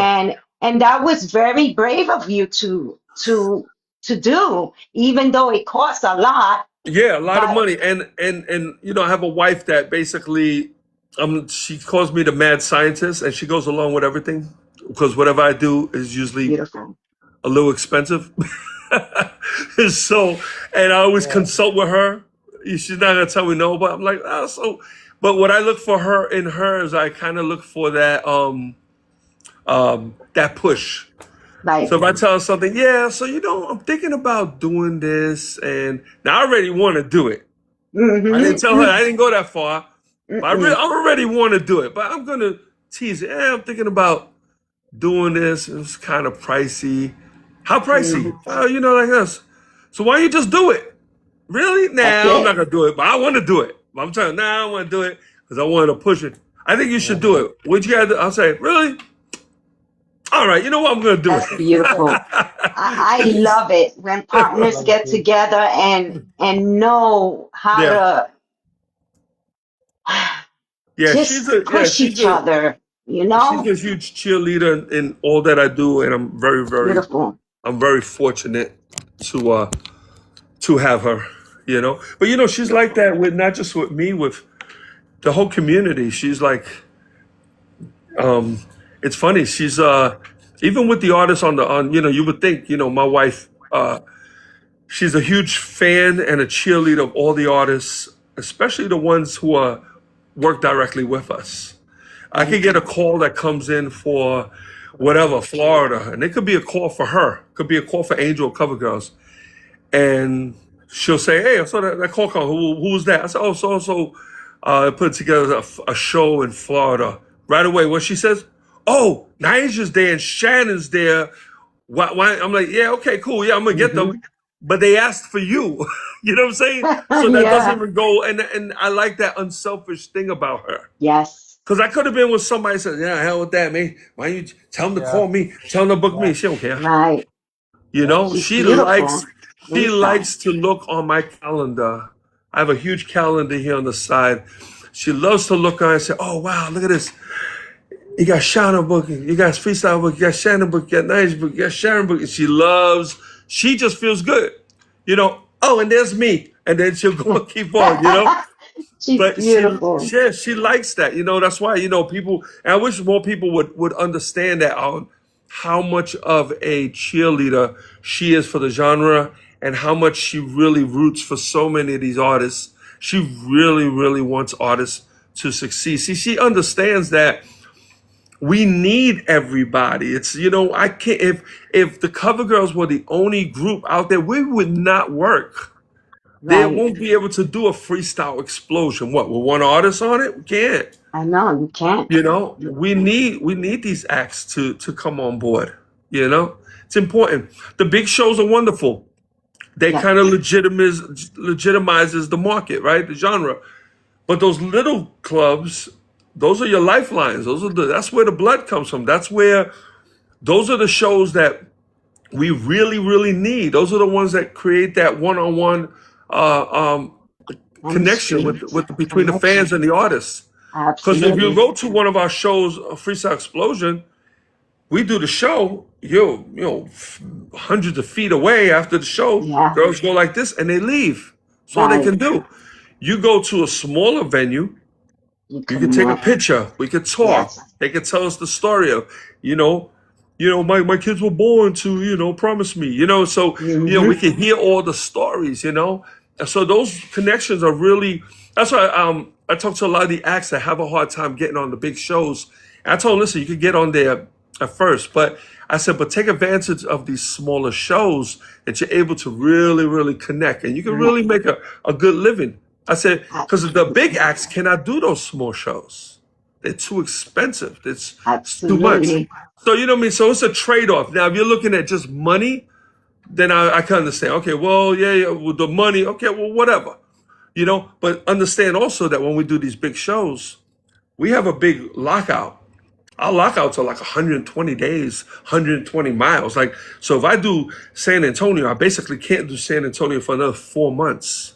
Like, we're locked out. Meanwhile, if I was doing small shows, I could do a 60-day radius. I could do 3, 4 shows. I could make all that money right back. Mm-hmm. So I tell a lot of the smaller acts, because I have that discussion all the time. They want to get on the big shows because it shows a little legitimacy, and I get it. I Right. totally, and they're right. It does. But don't rush it. When the time is right, the time is right. The thing is to be in these promoters' faces. My acts are always in their ear. There's not one promoter who has not heard me mention any of the acts on my roster. And I'm in their ear constantly. Not hitting them over the head, not trying to sell them to death, but I mention them, through conversation. Yeah, so, oh, really? I got so-and-so doing this. Oh, really? What's she doing? Okay, oh, yeah. Oh, really? Okay, I got this one doing here. I'm not trying to sell them, but I'm trying to let them know my acts are working.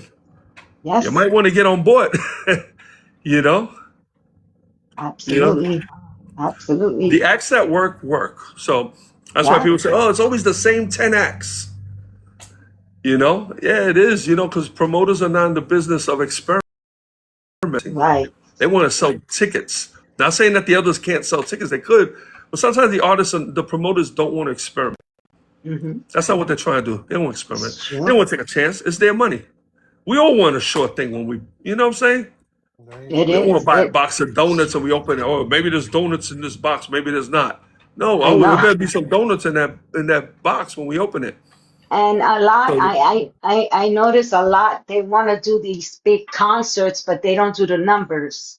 You yes, got yeah, to know how to do your numbers and see how right, is it right, gonna, how is it gonna turn out?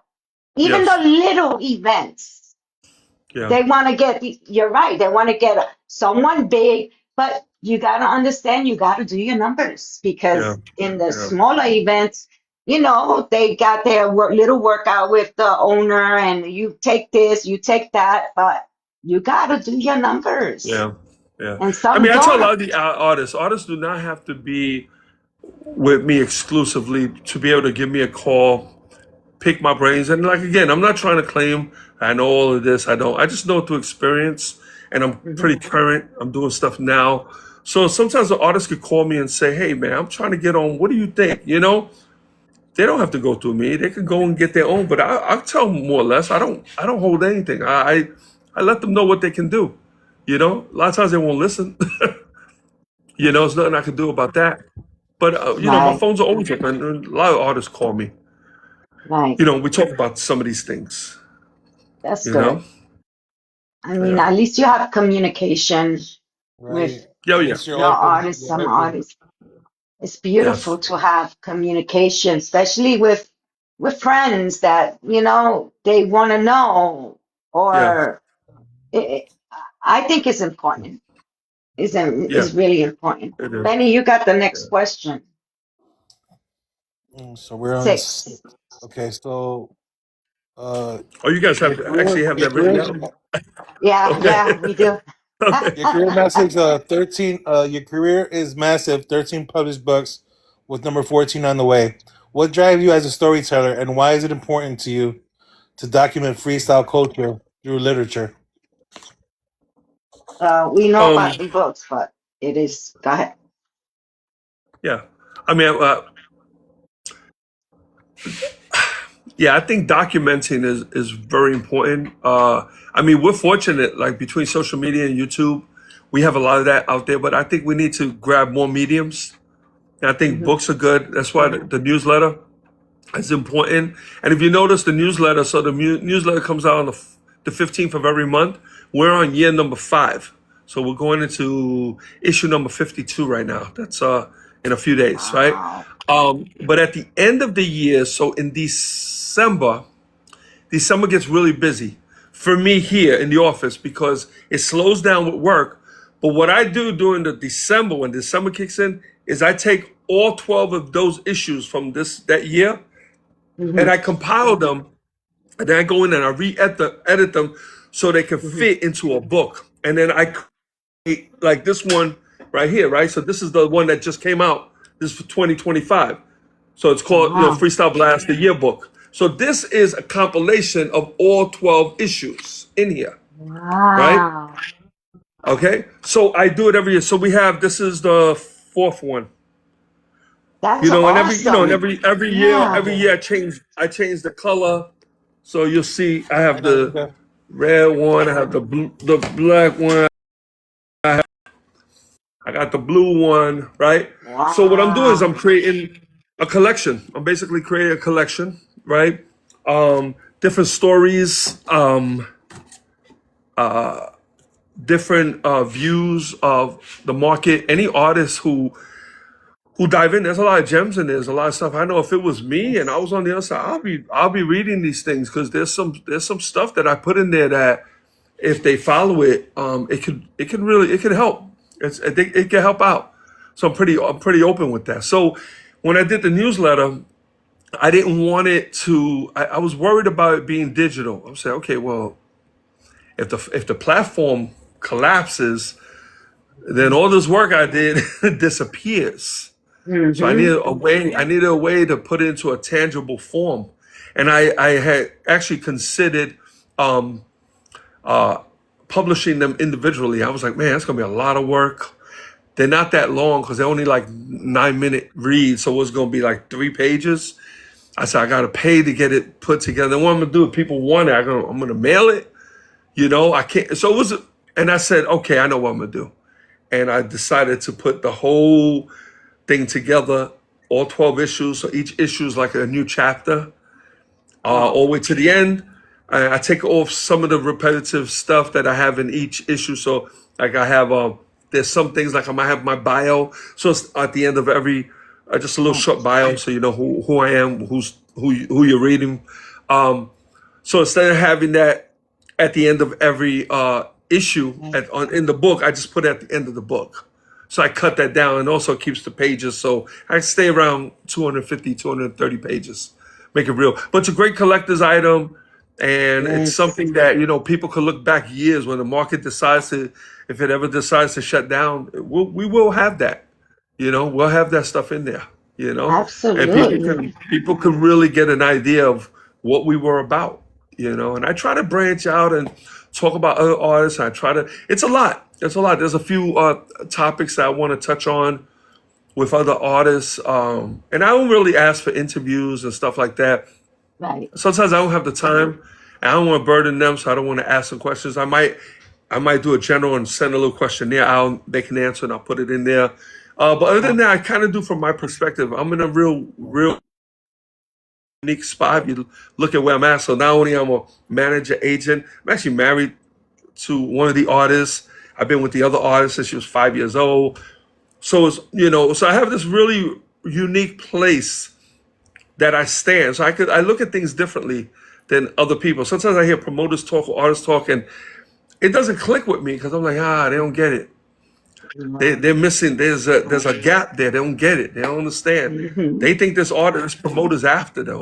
They're trying to rob me, and they don't get it, man. You don't even know how many people that club holds, or they'll put the artist on one show, and then when the promoter, they'll put the artist on one show, then the promoter does another show in 3 months, and that artist now gets upset because they didn't put him on the second show. I'm like, you was just on the last one.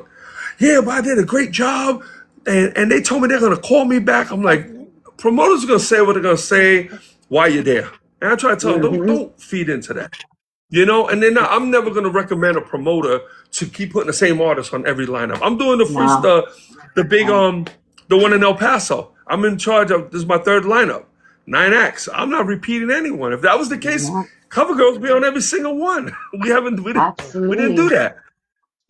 Absolutely. So I want to keep changing it up. That's awesome. So that's the whole reason of the books, documenting that stuff. So anyone, I know I'm thinking of it because I'm interested in your newsletter, your books, everything. How can we find it? How can we find the them? newsletter is called the newsletter is called Freestyle Blast. So it's www.freestyleblast.com. Okay. From there, you'll get everything else. You'll get links to my stores, links to my books, links to my agency. It's in there. So that's why I always send people there. And that was a big thing for me back in the days. I used to say, man, people I'm sending people here, follow me here. Right. I don't have to do that anymore. Go to my newsletter. And it is free. It's free. And that was a big thing. I was like, hey, should I create a paywall? Should I make this? I was like, you know what? I want to get more people subscribed. So I'm going to make it free. I'll make it 100% free. No strings attached. That's a beautiful thing to do because nowadays it's really hard, but for a newsletter, to just hand it to the people, that's something beautiful. Yeah, a lot of the people tuning in now are subscribers because I recognize their names. Those who are not, please subscribe to the newsletter. It's a quick, it's an 8-minute read. It's very easy. Freestyleblast.com. Type in put your email in there on the 15th of every month, anywhere from like probably noon to maybe 3 p.m. It's going to hit your inbox. Open it up. You can read it on your phone, your tablet, your computer. It's going to take you 9 minutes. You're going to read it. We have the Flash Blast 3 at the end where every month we have DJ Wonder Rican who helps me with that. He actually finds the artists and he finds the new releases and he puts them there. I have nothing to do with that. So send it to him and he puts them on. And it's cool because I send a lot of promoters to that. So whenever I have a conversation, I'm like, I can have long conversations with my promoters. So it's not just, I want to book some book and it's over. No, hey, what's up, man? What's going on? Hey, cool. Yeah, I was sick. And so we get to know each other, right? And a lot of times in there, they know about I always pitch the newsletter. I said, listen, by the way, when you do go into a newsletter, scroll down. I have a Flash Blast 3 and I tell them what it's about. I said, go there. I'm saying backwards. It's the Blast Flash 3, right? I said, go down there and just listen to those. There's links to Spotify. Check them out. Let them know. I said, because I want the promoters, they're looking. Don't ever think that promoters are not looking for the next one. They are. They really are, Yeah. But it's a tough fight. Of course, every artist thinks they deserve it. I need to be there. Okay, cool. But if the promoter doesn't feel that way, there's nothing we can do about that. Just keep on doing. So I try to play my part in trying to take that and put it in front of people. I know these promoters personally, so I'm taking your material and I'm putting it. But at the same time, I'm also telling the artist is push your stuff, man. I have a poll that stays open for 7 days. Matter of fact, this article, the next newsletter drops, I'm actually going to do a blueprint. It's a 7-day blueprint, and for you to follow it. So when you get on the blast, just follow that. Listen to what I'm saying. Just take that, and every day, just do those steps. Do those steps. Now, once you hit 7 days, hopefully you keep doing it. And every time you do a new release, you do the same thing. You know, but I'm creating this blueprint to try to teach people how to really, really hustle their stuff, because they think, oh, I'm going to create this record, and everybody's going to love it, and everybody's going to buy it. They're not. They're not going to see it. They're not going to know anything about it. Don't waste so much time recording this stuff, spending all this money just to put it out and then just leave it and watch it. It's not going to happen.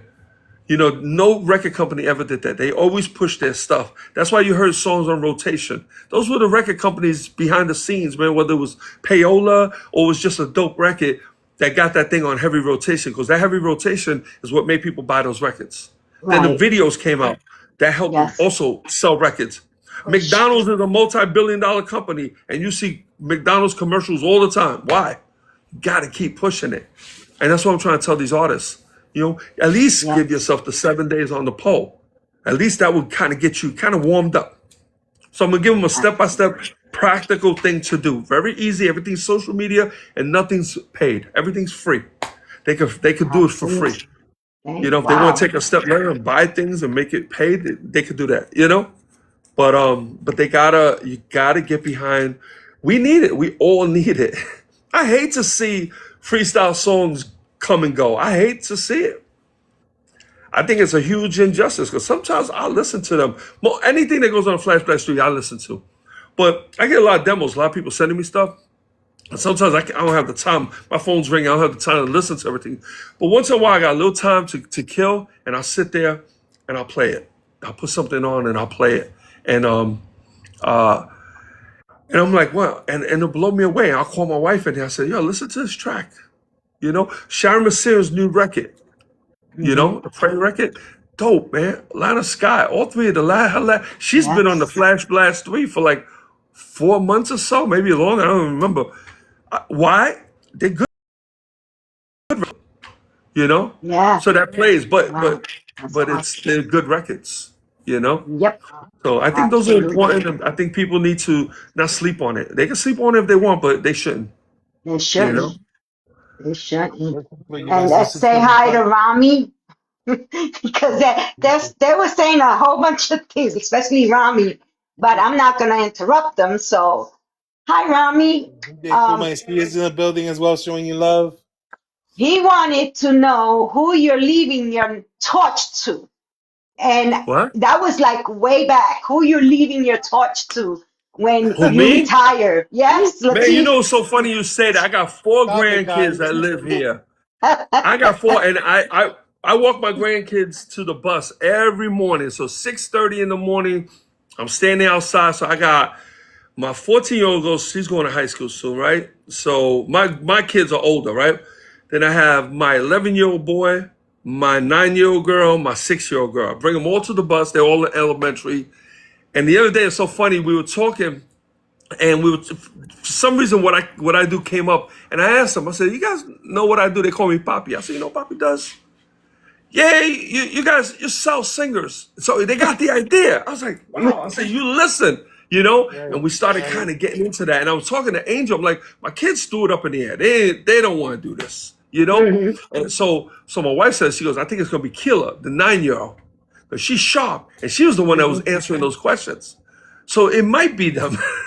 You never know. But what are they going to be able to do if we don't have these new artists? What they going to do?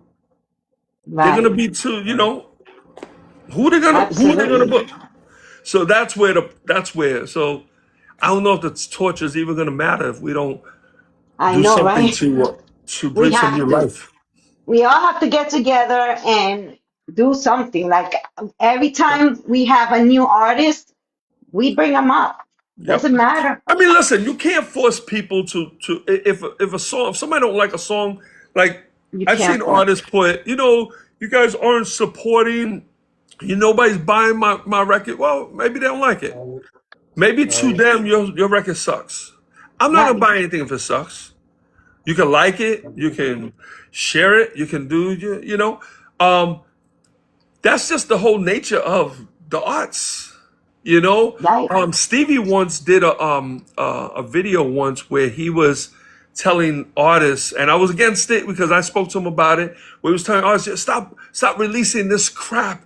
You guys can't live, but I was against that. I was like, no, you can't say that because what you think is crap might not be crap to the next person. You don't know, Absolutely. right? So I'm opposite. I'm like, put out all your crap. All right? Just keep Right. putting your crap out, all right? Because that's the only way you're going to be able to tell if it's crap. How you going to know if it's crap or not? Unless you put it out, right? So, and you got Absolutely. to keep on until something sticks. And then once something sticks, from there you can usually figure out the formula. Once you figure out the formula, then you can create more of that. But no, Right. don't hold back because you think it sucks. I don't agree with that at all. I agree. No. Put all your stuff out, man. Empty out. I remember my Everything. friend Manny Garcia told me one time. He said years ago. He says you can't get a hit. You can't get a hit from cassette tape. We were doing cassette tapes in a shoebox because everybody kept their cassettes in the shoebox. I And that remember. always kind of sat with me. I'm like, you're right. You got to put it out there. You gotta put As it out. embarrassing as it might be, just like you don't know. You don't know. It's like viral videos, right? People are like, well, Yes. what's the formula? There is none. Just put something out and see what happens. You never You'd be know. surprised of the weirdest thing that people pick up on. Yes. You know? I So, I I'm 60 years old and I've heard wow. the majority of music from when I was very little to my mother's type of music. So I love all those type of music, soul, um, everything she heard, I heard, of course, because I had no choice. But Yeah, I yeah, I really love them. I hear them So now, do and I'm I. like, So wow, do I. where was I? I was 10 years old. You know, those yeah, music is yeah. a part of Yeah. our life. Everyone, Oh yeah, absolutely. everyone loves Yeah, they music, look at they try to look at freestyle as old school because we all know the classics, we all know the hits. That's why. right? But I mean, we still put out so much new stuff, man. Every Yes. week somebody got some new material. So how are we still considered old school when we still got what? Because radio, nobody's doing radio anyway. Hell with radio. No, I was done with no. radio back when radio existed. I hated Hmm. traditional radio. I thought when internet radio and the internet came, I was like, thank God we could do away Yes. with regular stations. I thought they were crap anyway. You know. And So, there's a lot of internet radio stations, a oh lot. yeah, yes, And yes. I'm gonna Yeah. ask you a question that Melissa Bonilla said. What does Okay. Latif mean? And let me find her. I know she. Steven's not ready to give up the report, you guys. Okay, so give up the question. He's got a Yeah, the long way to next go. No, yeah, one I'm good. says, I'm what does I'm Latif open. mean by the next one? I don't understand, but maybe it By says the next one, what does question LTP? mark. Yeah, Melissa Bonilla music. Yeah, She said, I what don't does understand the question. Latif I guess mean she meant by it the when Clarify the next question. one? I'll be happy to answer it if I could. he said Yeah. promoters are always looking for the next one. What was that, Benny? She said that promoters are always looking for the next one. Oh, okay. Yeah, yeah, exactly. The promoters are going with Thank you. the classics because they're already bona fide, man. They know they're gonna sell tickets. But as soon as someone else can creep up, it's just like new artists that are not freestyle. While I was booking freestyle, I used to get calls when Daddy Yankee first kicked out. When he first kicked in, Hmm. hey, can you get me Daddy Yankee? Oh, can you? And they're asking, and these are brand new artists, and these promoters were ready to pay a lot of money for these artists, right? Hmm. That was the next one. Had that been a freestyle artist that was just smoking, they want to be the first. They looking for that. They would love that. These artists, these promoters would love that, especially because they've committed so much and invested so much time into a freestyle event. Why not put, okay, we got the next, this is like the Bruno Mars of freestyle right now. This guy right now is like, well, you got to watch what he does, Yeah. Man, they would love to do that. And you know what? All it takes is we get that one artist that comes in and really changes the game. They can open up a lot of doors for these people. They can really do. They can make it okay, because they'll start calling that sound, you know?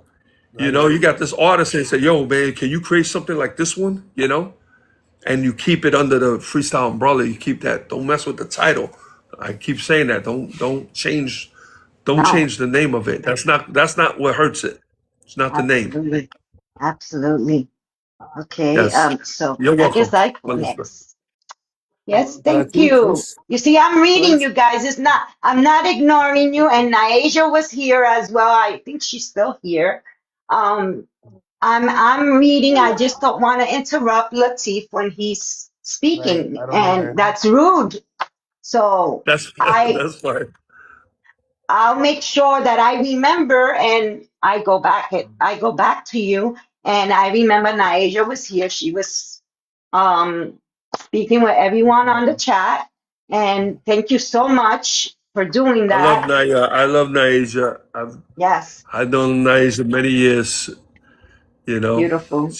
Good people, great artists. Mr. We do a lot of work. Vic Bronx. What's up, Latif? I'm just saying what they say. What's up, Vic? Hi. What's going on? Okay.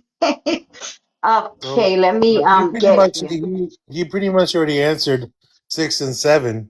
Right, I'm doing 8. So, yeah, we can move on to 8. Absolutely. Thank you, Beth. You're also behind I don't one have of the. I'm going like this. I'm not seeing your comments because I take glasses off, so I don't have that reflection. So if you see me squinting, I'm trying to read I everybody. relate to you. I totally relate to you because I'm like, sorry. You're also behind one of the biggest freestyle inspired apparel stores. What made you expand into merchandising and lifestyle branding? Wow. Okay. Something. So for those who don't know, I have a store called Style and Free. It's styleandfreeapparel.store. That's the URL, right? So in the very early 90s, I actually did a line called Style and Free. Anybody who's followed me since the 90s knows that I had a label called Style and Free Records. So that's where it came from. And I started an apparel line, but I couldn't afford it. All right. And I was creating this stuff and I was doing it overseas. Some of the stuff I was doing local, and they were conning me. I was getting robbed. The stuff was not coming out good. I didn't want merch. I wanted a legitimate clothing line. I had an RN number, so it's the little number that's on your tag in the back. So all of that was legit, but I couldn't afford it. It was just too expensive for me. And and back then when you did an MOQ is like a minimum quantity order, right? Order quantity. Back then they wanted like 300 pieces, 500 pieces, and that'd be of one size. So if I'm gonna do a shirt, let's say a t-shirt, they're like, okay, cool. And we're not talking about merch where you do a screen print and you could just do it. You do that on Fruit or Loom. I'm talking about creating something that that's yours, I do what they call tech packs. So I actually design the actual shirt, and then mine goes to I have Argentina, China, I have Pakistan. I would never use them again. And it takes a long time. So it's like 90 days just to get a sample back. It's a lot of work, and you gotta have the money for it because it's not that it's expensive, but it holds your money for a long time. So you gotta send all this money up, now you're kind of sitting in like, several $1,000s you're sitting on. So in the 90s, I had to can it. I did all these designs, and I could not afford it. I ended up buying stuff. I got stuff in. I didn't like it. stuff wasn't fitting. It was too boxy. I was like, I don't like this. If I'm not gonna wear it, I'm not gonna sell it. So I wound up giving that stuff away. And then Wow. around COVID, I decided to go in. I got a plug out in China, and I said, okay, you know what? I might have an opportunity to do this. And you guys can't see it here, but I got several boxes. It's a long process. So long. I'm even doing dog tags with my brand on it. The stuff that I'm doing is really for stuff that I like. Material, good quality shirts. You won't find my stuff anywhere. It's cut a certain way. If you're a big dude, it's got to fit right. It's a fine line about most of us from back in the days, we were pretty fly. We wore some fly shit back in the days, right? Yes. We wear that fly shit right now. People look at us, oh, look at him, right? So we can't. This is fine line. So we got to be able to know how can we still look fly, but still look our age. That's a fine line. How you got to do that, right? So that's where my head is with this brand. It's called Styling Free, right? And it's basically it's still being able to express. You know, as we get older and we gain weight, we stop expressing ourselves with our clothing. Now we buy shit that fits. That's it. Oh, it Right. fits. This is what I'm wearing. So we don't want to go there anymore, right? We're not dead yet. We still and now people are living to 70, 80, 90 years old where they still look good and they're doing stuff and so I want to create stuff that I would wear and I could bring on the road, stuff that is of great quality. It feels good when it's on. Doesn't have to really, it's not going to be cheap because the material is going to be a little pricey. So it's automatically going to be a little expensive, but it's not going to be where we can't afford it. We can, Right. But what's good about the quality of the stuff is it'll last longer. So you don't have to worry about buying a shirt and it's gonna be good for a couple of years. You'll be able to basically pass it on, So and I have some stuff here that's super dope, but it needs to be adjusted, so I won't release it. And I put the stuff on. I look, Angel's like, it looks perfect. I'm like, nah, man, I'm not feeling it, man. The sleeves are too short. I like things, and then people say, yeah, but you like your clothes long. You like the sleeves long. I'm like, yeah, well, I'm gonna make it so I can wear it, and then anybody who likes the stuff that I like, they'll be more than happy to wear it. Yeah, if you like stuff too tight or you like these little short ass sleeves like this, then you're not gonna like my stuff. It's not made for everybody. No. I wear a lot of bucket hats when I'm on the road. I have about 40 of them here. Wow. Okay, I was getting them in like blocks of 5. None of them are the right style the way I want, right? So now what we're doing is I actually took a bucket hat that I bought, that I love it, and I actually took the seams out and I took it apart. It's in Wow. pieces. Now I got to send it to my manufacturer and say, I need you to dupe this. They're going to charge me. The price is already crazy, but it's going to come out exactly the way I want it. Now when I put it on, I'm like, perfect. Meanwhile, everybody else loves the Elmas. They're like, oh, what's wrong with these? These are great. I'm like, not for me. You can have it. Take it. I don't want it. You have your logo? I'm saying, I'm not putting my logo on it. I don't want it. So it's just for stuff that I like to wear, and I'm hoping That's cool. our people would like to wear it, Like, Yeah. yeah, because I as well changed the way I dress. I don't dress like when I was Now I do 20. have, if you go into the store, don't get me wrong, I do have a merch section, right? It only makes sense. So I have I love freestyle, all these different, and I have about 250 designs. Oh, okay. I sell every day. Every day, we a Beautiful. handful of shirts with zero marketing. So I purchase, right? And those are that's just to kind of keep people coming to the store. So I don't really make the profit on there. It's just really to bring people in. And then when you Right. go in there, you'll notice that there's another link, and that link is there, and that goes to the regular store. That's for the stuff that I'm buying. So that's just to bring people into the store, but it's good. Right. It's Bella Canvas, print on demand stuff. It's really dope. Custom designs and really good quality. I didn't want low brands.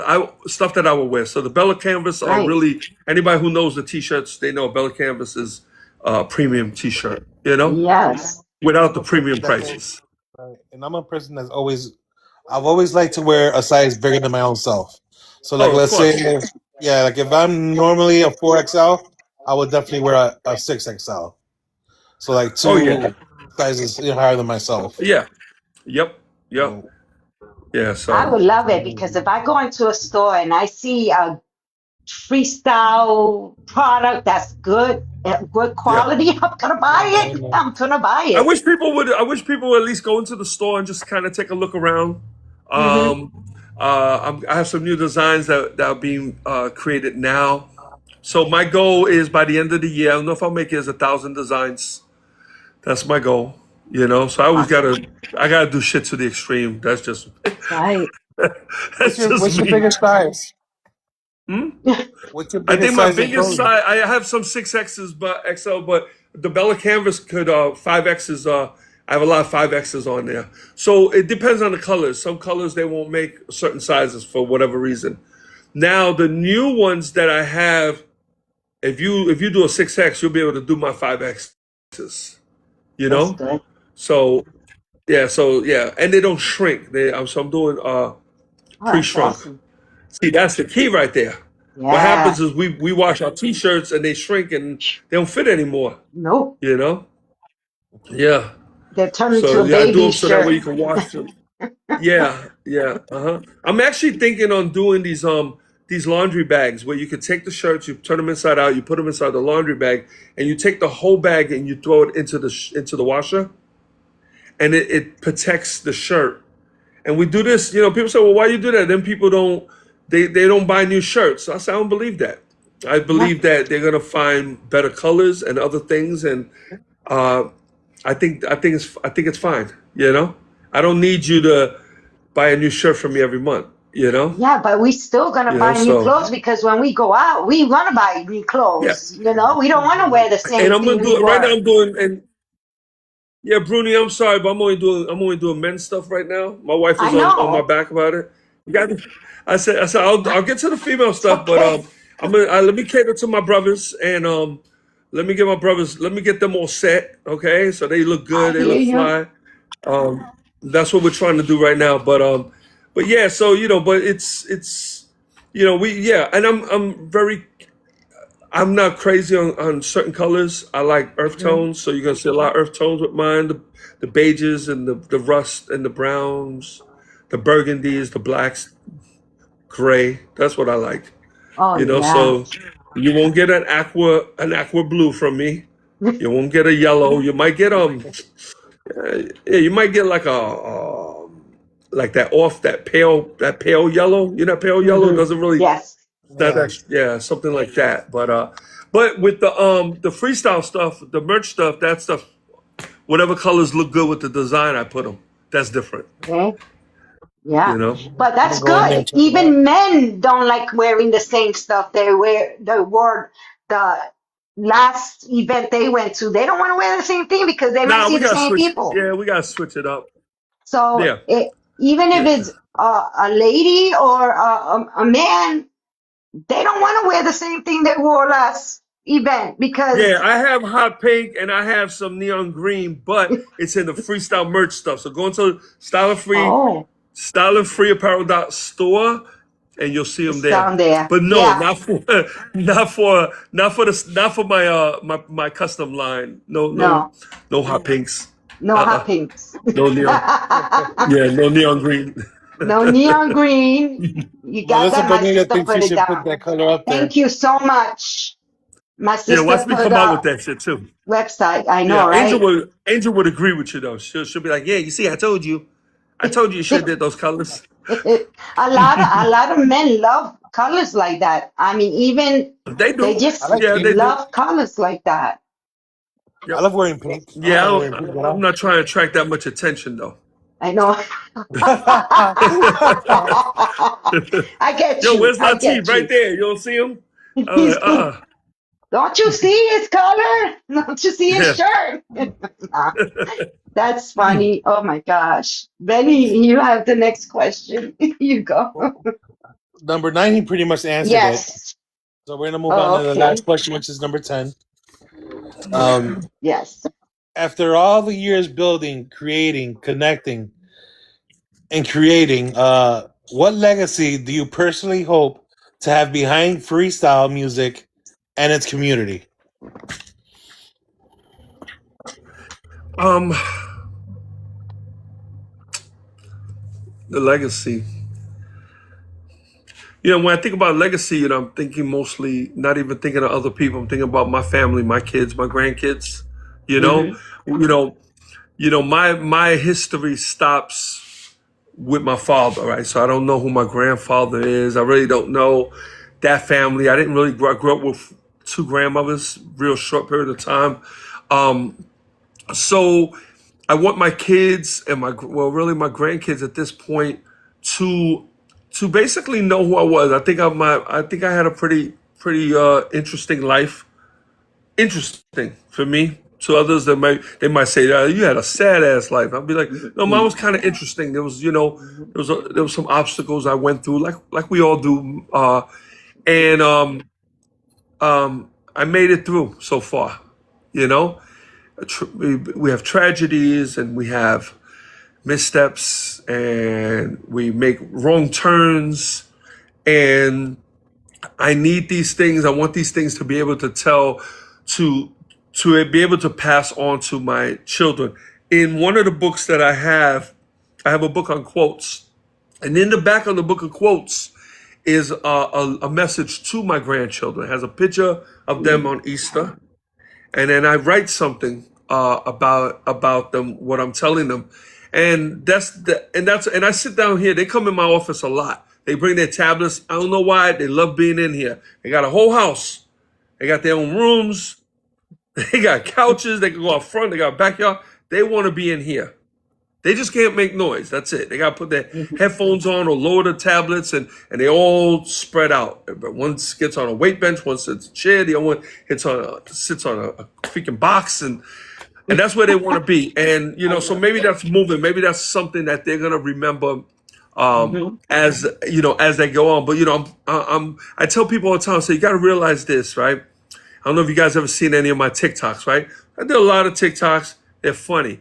Those TikToks were done for a particular reason. People think, I was losing my mind during COVID. That was part of it. I let my hair grow, I let my beard grow. I looked crazy. I was out my mind, right? We all But I did. had fun. I had to do something. Yeah. But I said, what if, I could look back and see my great grandfather doing some videos like that. You know what I mean? So I think things like that, between my writing, my videos, I save all these interviews like this. I think these are things that they could find something in them for themselves. And that maybe, because I don't know if any of them are going to aspire in the arts in any capacity. It's a conversation we have at the dinner table all the time. So tell me, guys, what do you want to do when you get older? I want to be a singer like Yeah. Oh, yeah, I want to be a dancer. And then the next week they want to be something totally different. I don't know. They can be whatever they want. I got their back, right? But I didn't have anybody to look back. I had to look at strangers to inspire me. I had to go on YouTube and find people that inspired me. I had nobody. I didn't have a father who did something so fabulous that I want to be like him, or a grandfather. Maybe they did, but I didn't see it. So I want to be able to leave something like that behind. I want them to know a little bit about who I am, because I think my grandkids will find a little bit of themselves in my writing, because we're family, right? So there should be some sort of attribute, some sort of link between them and myself in my books, and they might be able to read it and say, wow, you know what? I get it, So, so that's my legacy is for my family, And hopefully, of course, anybody can grab something for it. But I think everybody's got their own thing they're looking at. But I want to leave it for these little rascals, That's how I feel. I feel the same way, because I do have a lot of grandkids. I don't know why my kids started early, but they did. And I Yeah. have 4, and I have 11, one on the way, so soon to be Wow. 12. Yes, Wow. wow. It's wow in Christmas time too. A Oh yeah. real big Oh, you wow. tell. Yeah. You But tell it. I always wanted to leave a print for them, you know? Yeah. So they Yeah. could say, oh, because they call me Mima. Mima's done this, she's done that, and you know, she's owned a business, she's the, you know, so I want to leave that print that when they Yeah. look me up, it says what I've done. Right. Right. And we could do that. And Yeah, we could do that. and it makes us proud. So I would have loved that's to look back and see. I would have loved to have seen family like that. I would have loved to have seen my grandfather doing some stupid ass TikToks. I would have loved that. You kidding me? I would have loved to sit down by myself and read a book that my dad wrote to kind of get an idea of where his brain was, where his, why were you so busy? Why wasn't I a factor in your life? Can you tell me in one of your books? So he didn't have time for me. He didn't have time for him to write either. So, that's each one of my books, my Yes, Yes, Y'all, they're all each dedicated to one of my kids. So the Yes, Yes, Y'all, my son, my daughter, and then my wife is the other one. Then I have another book to my nephew. My nephew is about 3 years younger than me. We grew up like brothers. I have something dedicated to him. I mentioned Keith and Inez, my siblings, Keith and his sister, my sister Inez, from my father's side. So we, as grown-ups, connected ourselves. Our father really didn't play much of a role in connecting us. We connected. We were close when we were kids, and then life separated us, and then we reconnected many years later. I love my siblings. Yes. So, and I'm glad to have them in my life. So, but yeah. So that's pretty much it. My kids, man, grandkids. That's beautiful. And for them to see videos like this, to see interviews, That's absolutely beautiful. I just hope that you continue doing your comedy sketches on video. I really, I really enjoy them. I really would like. Thanks. Yeah, man. I really would like to keep doing them. You know what it is? It's so crazy because I really, Angel will have you cracking up because I put a lot into them, man. Like I if you look at them, they're pretty on point because I'm where the camera's at, how the lighting is. The most she does is she helps me like with the hair and makeup. She'll help me. So Angel's a part of a lot of that. But then when I film it, I gotta be by myself. I can't have anybody in here. So everybody gotta go, So I gotta do it because you know what? And I'll tell you why.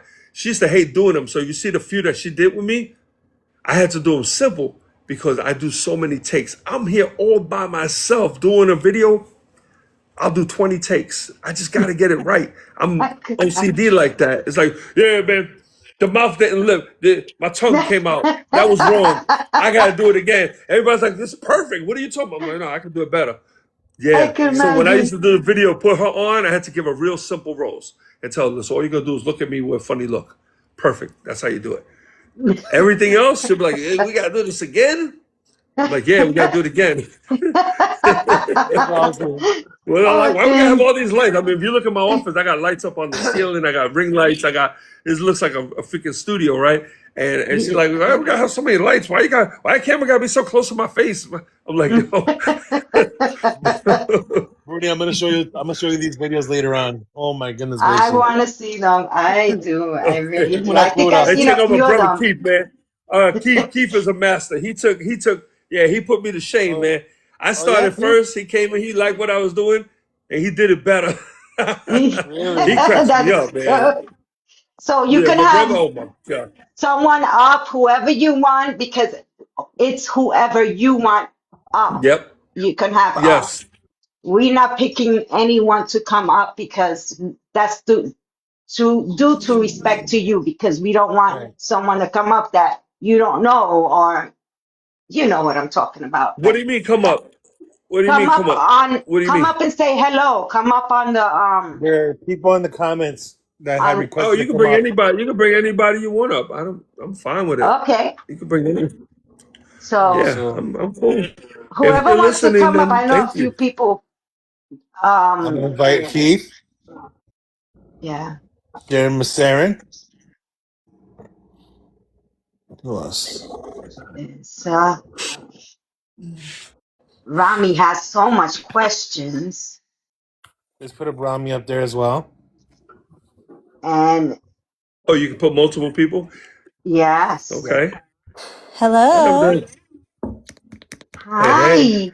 What's up, Freestyle Familia? Hey, Sharon, How how are are you? you? Let me put some makeup on and put on another shirt.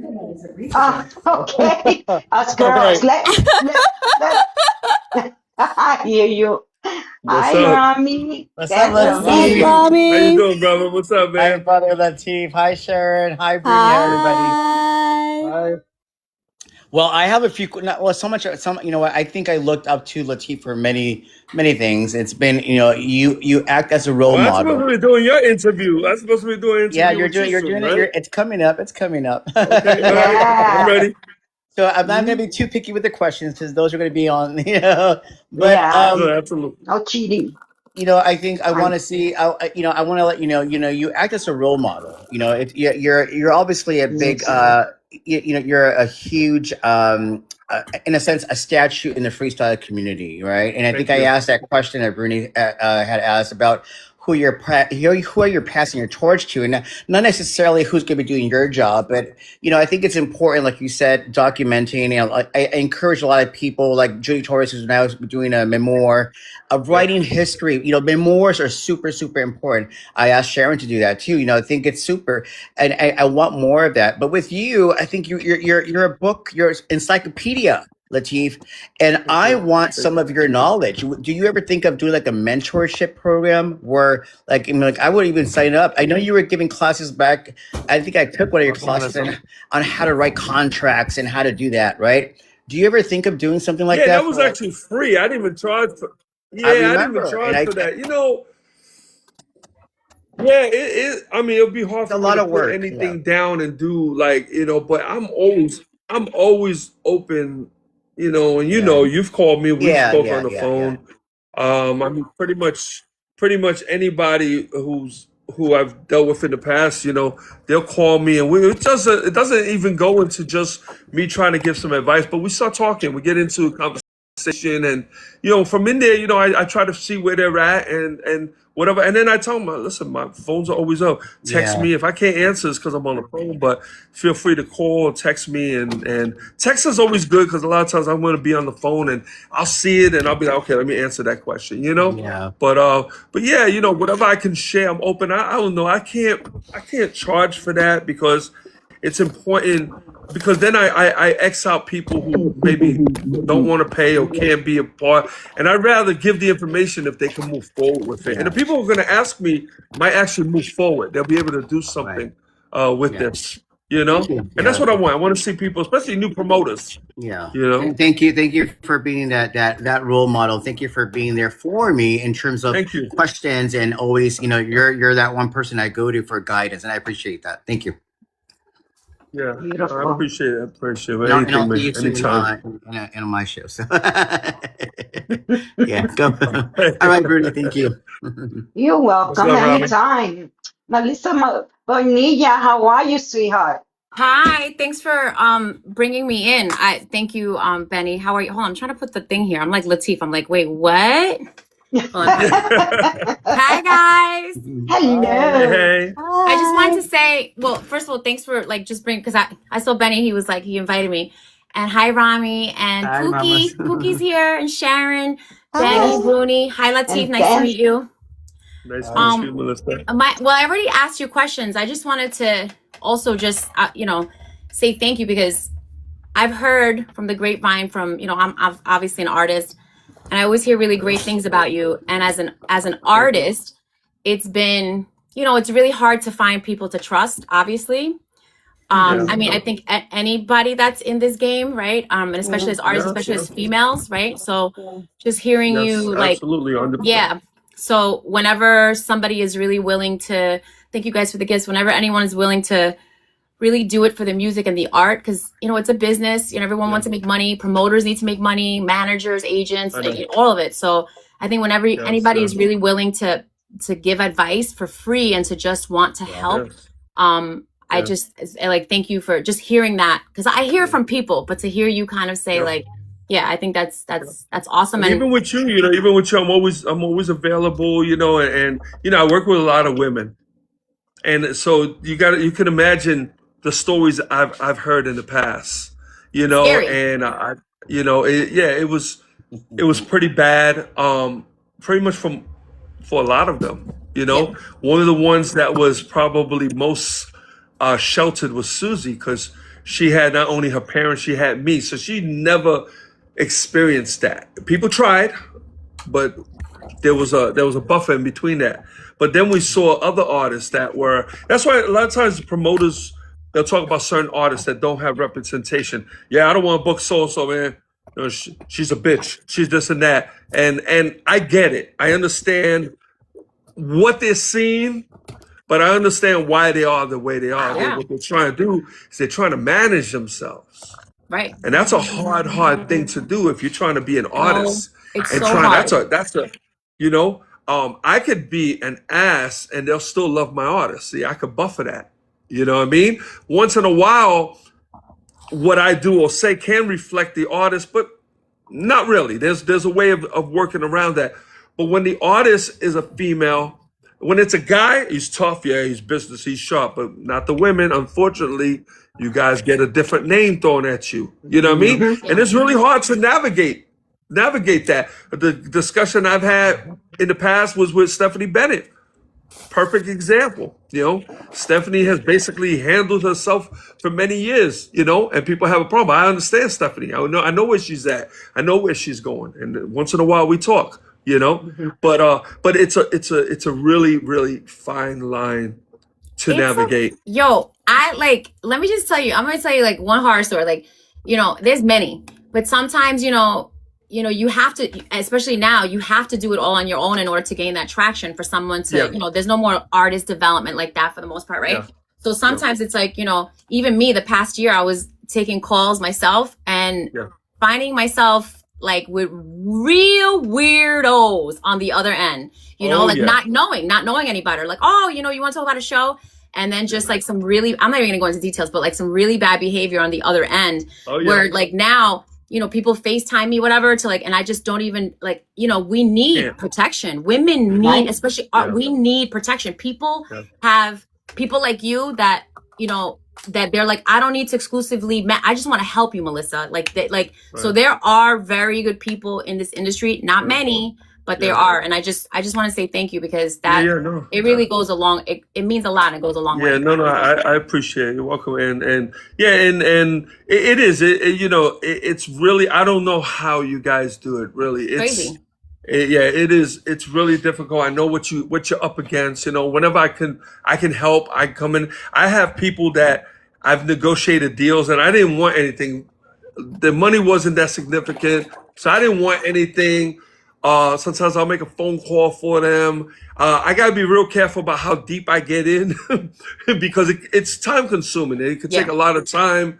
But I tell them all the time, I say, reach out to me, let me know. Sometimes I had somebody call me the other day. They were stuck on price. I think I did a newsletter on the pricing. Do you follow my newsletter? Do you get it? I do follow your newsletter. I'm gonna join it from my other 3 emails. Yeah, read it. Especially as an artist, there's a lot of the gems that I put in there are really for the artist. It's not for anybody else.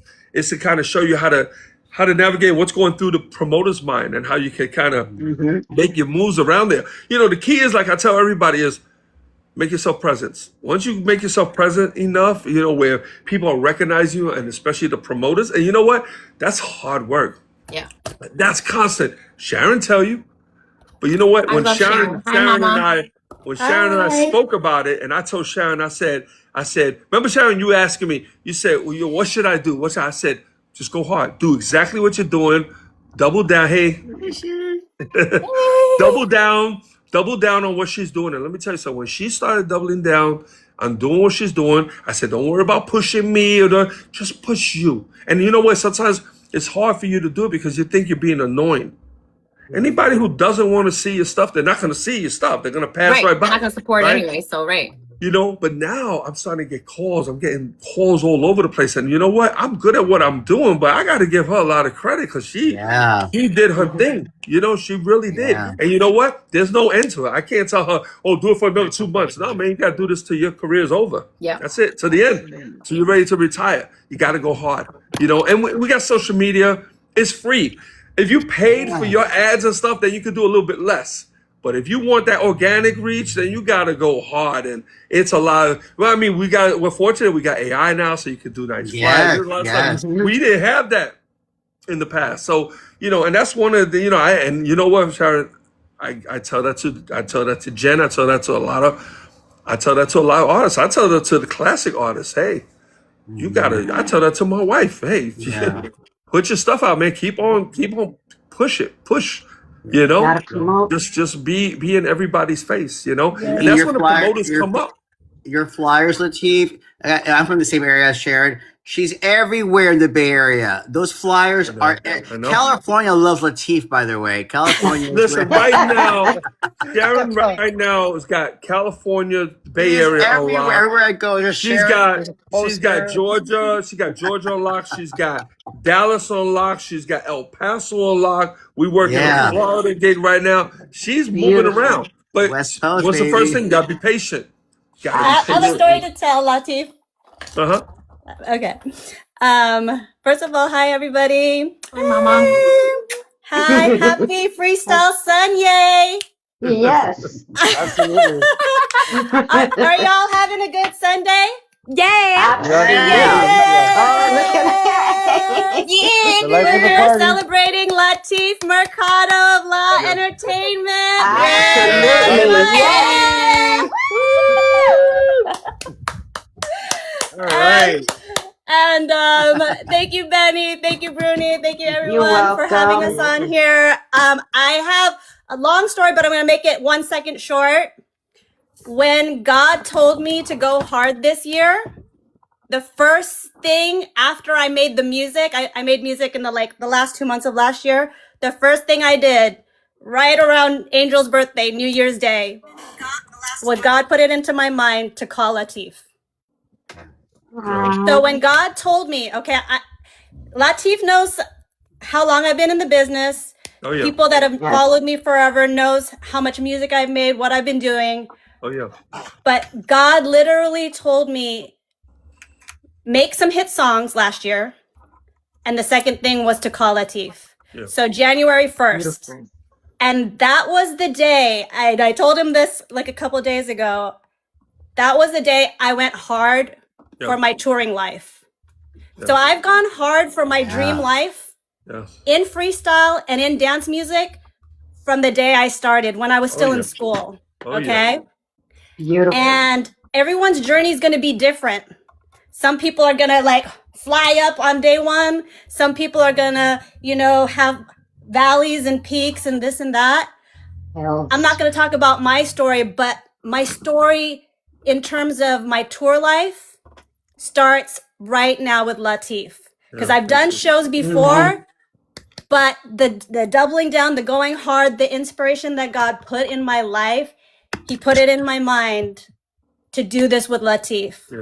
Yeah. Thank you. And I love my life right now. I love doing freestyle with Latif. I love being a part of his legacy. And when he was talking about his kids and his grandkids, I'm like, yeah, I'm part of the Law family too. I see that. Yep. You know, I haven't gone to the barbecues yet, but you know, give us a second. You're Titi. You're the Titi. You're Yeah. Titi. Yeah, God is good. So the point of my story is, you know, like everyone says, we might know each other from afar. Latif might have known me from afar. I might have known him from afar. But throughout the years, it's like his legacy has bled into the system, not only through the artists he works with, but also through his heart, also through how he handles business. And I always got good referrals when, you know, thinking about working with Latif. And it's only now that I'm like super, super going hard that we've linked up. And it's like, when you're represented by Latif, you're represented by the best. Yeah, I appreciate And it. I'm Thank so you. proud to be a part of the Beautiful. Law I Entertainment love that. family. I love Congrats, that. baby. You deserve it. Beautiful. Thank you. I mean, Couldn't listen, have Really said do. it she did, any you know, more she did her better. thing. I listen. I get people that come on, and when Sharon came on, Sharon latched on, and I always loved her. So did Angel, and my stable was kept getting bigger, and I was like, okay, I got my hands full. You know, I got a lot of people that I gotta satisfy here, right? You know, because I don't want it to be awkward, and I put her on. And I was doing everything on the down low. You remember the beginning, I wasn't really pushing you out. I was hitting everybody on DMs. The reason why I do this, and I told her this, is I don't want to put somebody on and it doesn't work out. I'm talking about where they're visual. I'm putting them on myself, where they're visual, and then all of a sudden something else works, and I gotta take them off because that doesn't look good Right. for them. I don't want that visual, right? Right. So, but what happened was I didn't put her on, and out of nowhere she just went hard. Yeah. And after a while, I had no choice. I'm like, she's going faster than I'm going. I gotta catch up. So I had to put her on. I had to put on everything. I gotta do one sheets now. I need one sheet from you, and because I do a lot behind the scenes. You guys just see the pretty stuff on the outside. I'm in these promoters' inboxes every single day, and in their ears and talking, And the thing is, I told her, patience is key. I'm not a magician. I might have a good month. I might have a bad month. It's the long haul that we have to go for. That's why I don't sign people. I don't give people paperwork because not everyone can hang. And I don't want to be angry, and I don't want them angry at me. If you can hang, cool. I need people that when they get the calls, they send it my way. That's when they don't do that, and they do it, and let's say they take it as self or they send it somewhere else. It's not about the money, but what it does, it messes up my system. So I need people that I trust, that I know no matter how. I know Sharon doesn't have to see anything that I do. I could be hitting promoters that all of a sudden they call. How many times you get a call and I say, I already spoke to them? Or yeah, I know about them already, right? Because what they do is they'll come to me first and they'll say, okay, well, they got the price. Okay, well, then they go to her. And they're just testing the love. They do that with everybody. Yeah. They do that with everybody. When they send them back my way, that means we got them. Okay, we got them. And I know that artist is with me. Now she takes it herself.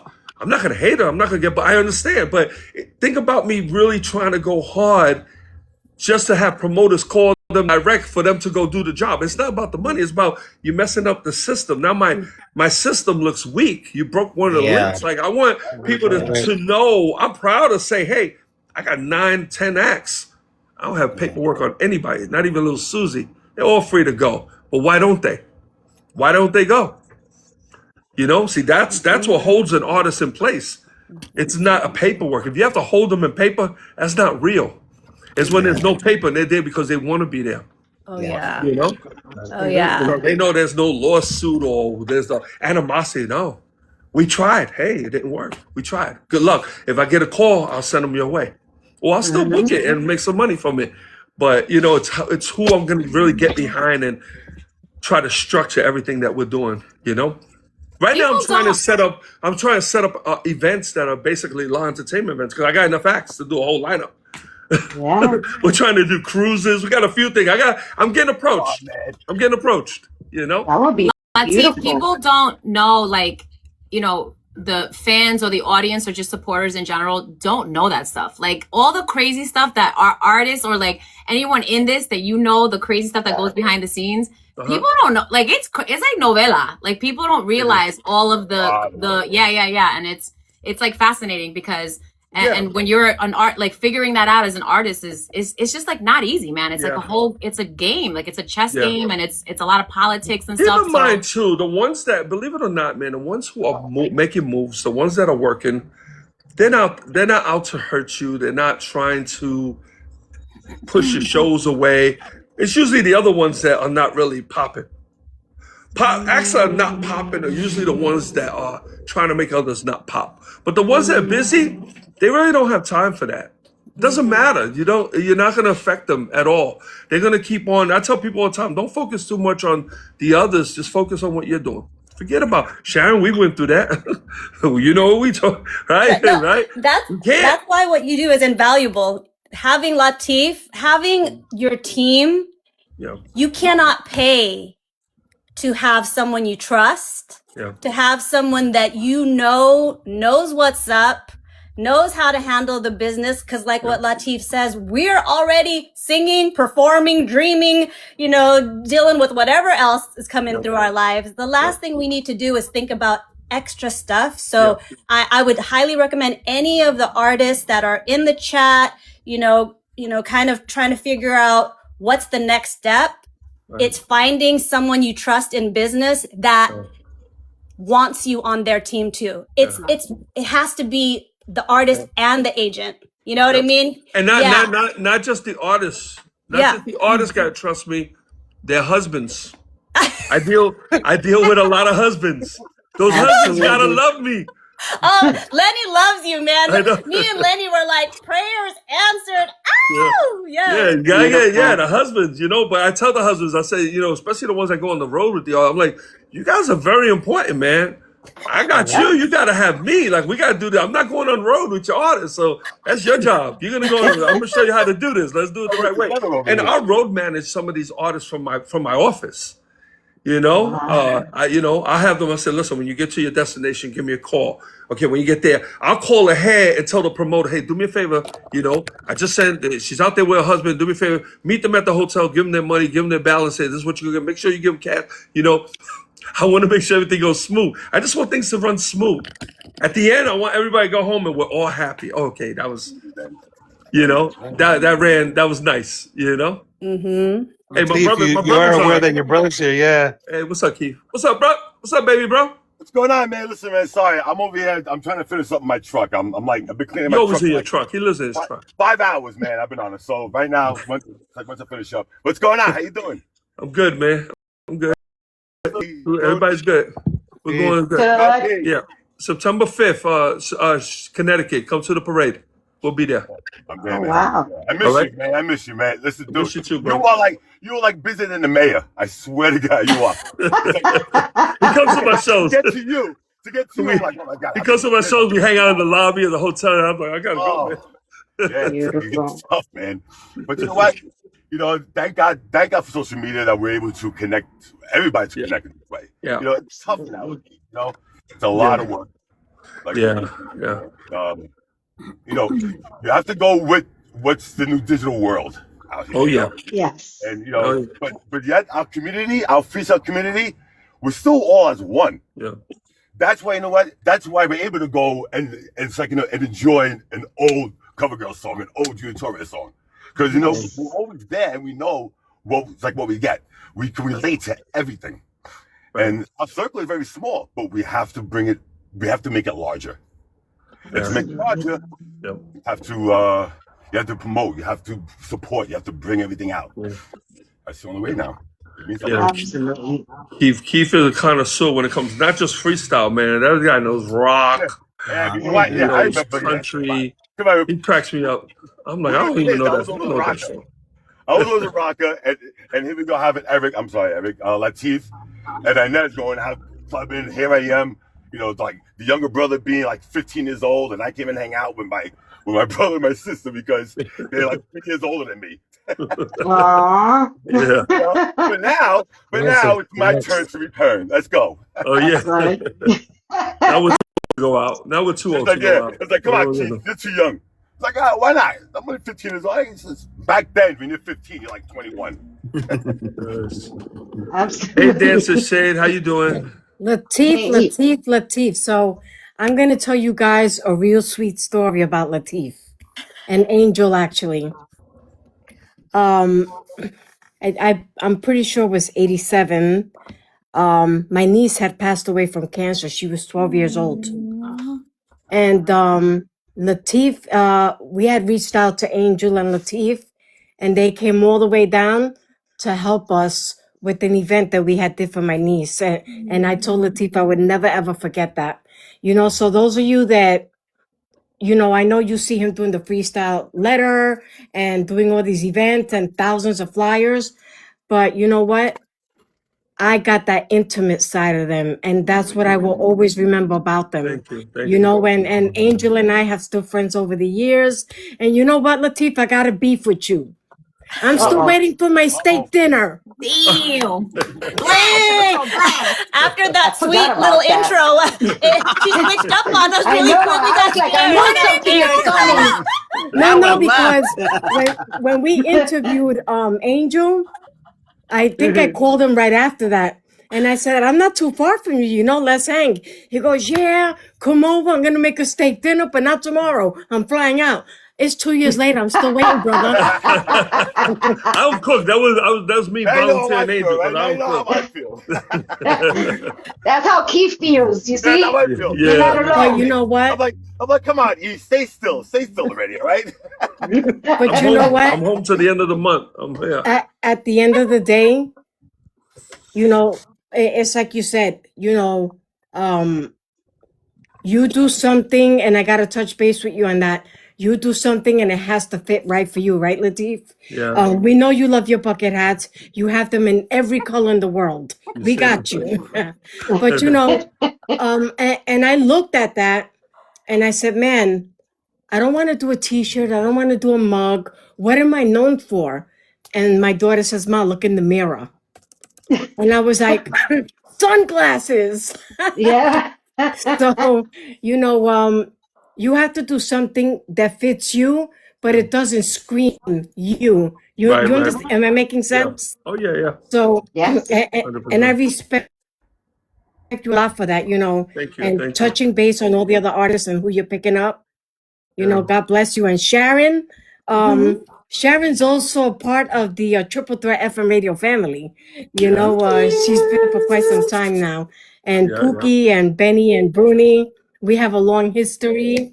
Yes. Rami, hello. And Keith, hello. But Latif, man, keep rocking, because you know Thank what? you. At the end of the day, we love what you do. And just keep doing your thing, brother. You're doing it right. Keep going. I appreciate that. Thank you so much. Once Nice you voice, know what, thank you. you know what, there is a special way about Latif. When he listen to you, he's going to explain everything in detail. He's not going to make a long story short. He can't. We froze. Why the detail that he says. And I love it. I hate to talk, and people don't understand what I was trying to get to. I had to break it down. Yeah, it's a breakdown. Like, okay, all right, but it's great. You want that. Did I confuse you? I'm sorry? No. No, yeah, you. I said, did I confuse you? Yeah. I'm sorry. I'm just doing some last minute. You came a while, but I'm here. I'm listening. I'm listening. Aw, It's getting dark over. We have to finish up. it But, is. anyway, listen, guys, it's been a pleasure. E, I miss you, man. You know, we have to go on that cruise. Let's go. Yeah. Hey, January, man. Come on. Let's do it, man. Let's do it, man. Eddie's gonna be there. Marnie's gonna be there. for the kid. Marnie's ready to put the flip flops on, and she's ready to go. All right, I'm gonna send you the info. Beautiful. Send it to me, and we definitely have to do this. So, and, All right, bro. all right, dude. Everybody else, I love y'all. Freestyle for life. Bye, Keith. All right, bro. Love Love you, you man. much So more. our love is pure, and we have to keep it Yes. like that forever. Absolutely. Yes, it really, really is. I love y'all. Be good. Keith. Love you. Bye-bye. Guys, I'm Have jumping a off too. blessed, Sending everybody blessed mad night. love. How do Bye, Melissa. Melissa. Guys, thank you so much for bringing me on. Latif, thanks and all of you guys. Hey, You guys are amazing. Anytime. It's amazing Hit me energy up here. anytime. Okay. Thank you so much, Bye, guys. Take Pookie. care. I'm Melissa. Bye. You're welcome. Oh gosh. Latif, So- how hard? I mean, I think it's time for the Bay Area, San Francisco, California to start doing a little bit more cruises. Like, I envy the East Coast. They always have cruises coming out. We have enough artists. We got Sharon, we got Shauna, we got Jocelyn. We got so many people. I would love Yep. a freestyle cruise. Yeah, they're going out of where I get calls for the one at LA, Yeah, the disco one. yeah, We got to find a promoter that, it's a bit of investment, and then since so many of the artists on the East Coast, like, you got the West Coast ones, but the reason why a lot of the East Coast go to the West Coast because they want to see them. So if we did a freestyle cruise out there, a lot of times they're going to want to bring those artists in. Now you're talking about some money, because the artists, they're gonna want it. A lot of times they bring in family. Like Yeah. it's part, I it's see. part of the deal. Yeah, it's a part of Yeah. the deal. I mean, it'd be great. I mean, listen, I will always entertain the idea if I run across somebody that wants to do it. So I think it's a great idea. Where do the ships go out from there? Long Beach in LA and up here San Francisco. San So Francisco. there's a huge port here. Long Beach usually, if it's in LA, most likely. Have you done any of the cruises from San Francisco? Oh yeah, there's tons every day. Carnival. There's Where do they go? Where do they go? Where do they go? So the ones in the Bay Area head up north to Canada, and and the ones down in south would go up obviously to Cancun, Mexico, Puerto Vallarta. Mexico. Okay. Yeah. Yeah, we go to Florida. The last one we went to Jacksonville. We used to have one here in South Carolina, and they closed the port. We were upset because I used to drive there in 3 hours, and I was there. So when they closed that one, I was so upset. Now we got to go to like Jacksonville, get on a plane. There's a lot of us. I travel 7 of us. So to get everybody on a plane, it's pricey. Yeah. And it's just a hassle. And all the suitcases, it's a lot. But yeah, so definitely something to think about. Something to think about. Yeah. So I heard you said something about Connecticut. Yeah, are you gonna have a show in Connecticut or So you just last gonna year, perform? Angel was the Grand Marshal. She was the Grand Marshal at the Puerto Rican festival in Connecticut. I forgot what part that was. What, Waterbury? Waterbury. Yes. Right. So Waterbury. Angel was the Grand Marshal. Yeah, we did the whole parade, but when she went to perform, it rained hard. I mean, it came down. So half a minute into her first song, and thunder and lightning, so we had to get her off. Yes. So they were down because, they paid a lot of money to bring us in. So I told them, I pulled them to the side, I said, listen, if you guys fly us back, we'll come back and we'll redo this, So they were excited about that. So they gave me a date for September 5th. But I don't want to do the parade. So we're not going to do the parade again. We're just going to go straight to the stage, do the show. Yeah, because the parade was a lot. We had to go wait. They put us in a Jeep and had to wave. Yeah. And it was cool. It was a nice experience. I've done a couple of them, but I don't want to do that one again. September 19th, and say hi to Adriana. Oh, that was my wife. I had wrote September 19th, she said. You can't miss that voice. I was gonna say that's fun. I wanna go. Yeah, I thought it was a drop. I thought it was a DJ drop. Hi, this is Angel, and you're listening to the Cover Girls. She popped her head in here to tell me, and Adriana, we have one of our Cover Girls online right now. Hey, sis. Hope you are well. Oh no. Oh, okay. yeah. Okay. But anyway, yeah. So we'll be there September 19th. I set the wrong date, September 5th. I got in trouble for You that. see? That's why she came in and she I said, know. let me Meanwhile, I got a correct big old them. Te calendar van a here. dar un chancletazo. And I'm here thinking, September 5th. All right, I'm going to write that in the calendar because Yeah. September 19th. I was the like, 19th. I My want to bad. go and see. Yeah, I it's love free. It's free to supporting. the public. We do it. It's corporate. The place. It's called Library Park. Library Park. So it was nice. There was a lot of people there. So Yeah. we done a few of them. But I like doing them once in a while. So That's that one we're just gonna beautiful. go do the show and leave. So we might stay overnight. We might get in the day of. I don't know. I do. We'll see what happens. Even if it's not free, I love supporting my fellow artists. Yeah. I mean, it's nice to be able to still go out there and see these artists perform. Yes. I have Freestyle doing Puerto Rican Festival in Chicago, July 12th. Wow. Yeah, so they're doing that one. So we get called to do them once in a while. So they're nice to That's do. awesome. Yeah, they're nice to Yeah. do. What's your booking information if anybody wants to book your artist? Call or text 704-665-9448. Thank you. That's it. Thank you, She was Sharon. quick with it. I had to think about it. I was like, okay. He's like, I never called myself. Yeah. what is my You're number? amazing.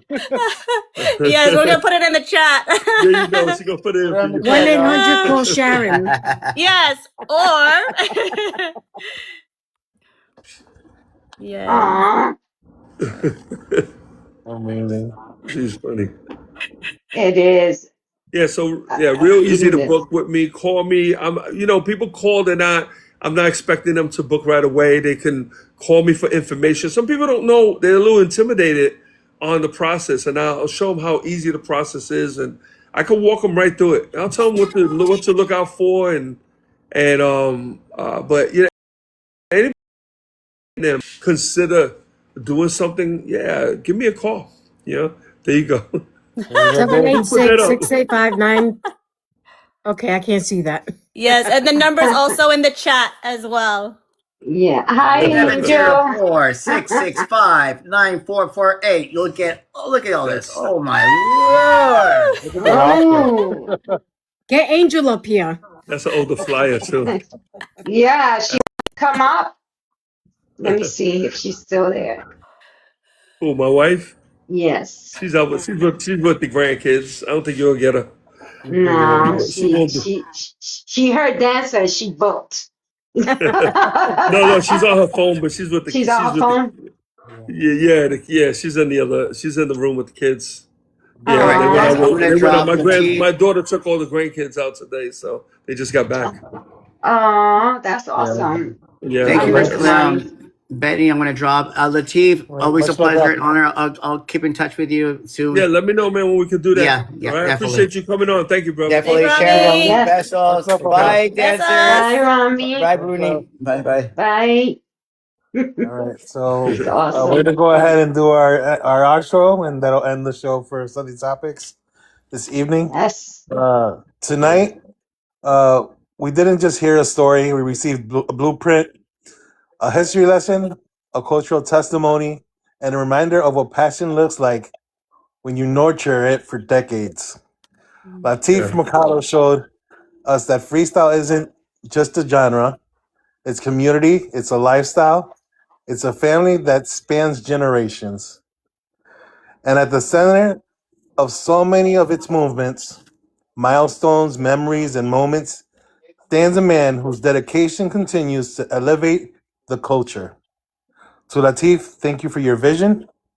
Thank you. Thank you for your leadership. And thank you for being the greatest creator, curator, and connection of this genre to have ever known. To Thank our you, man. viewers,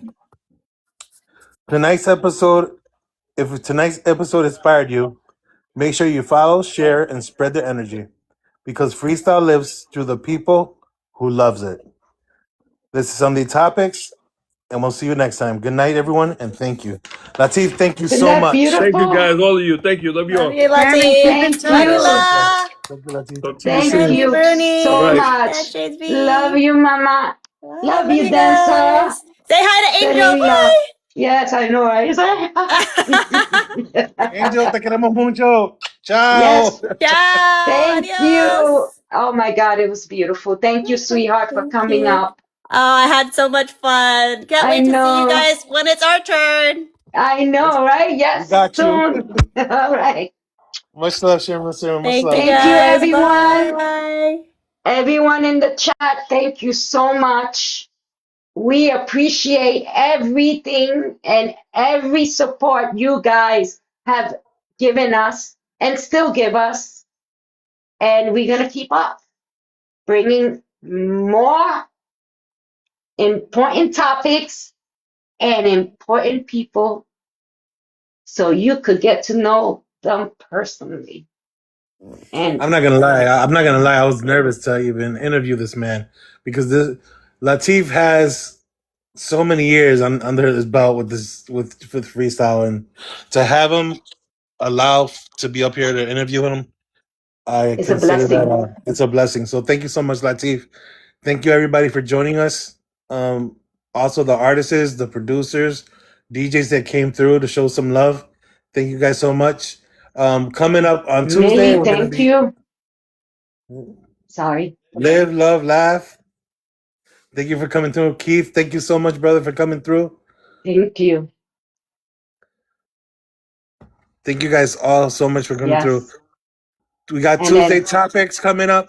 We're gonna be interviewing legendary artists, also an artist on the La Entertainment, April. So make sure you guys tune in.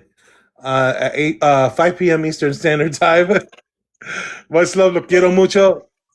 Freestyle artist Benny Gonzales, Bruni, Bruni, Deleon, Deleon. Se le quiere gratis. Ciao. thank you.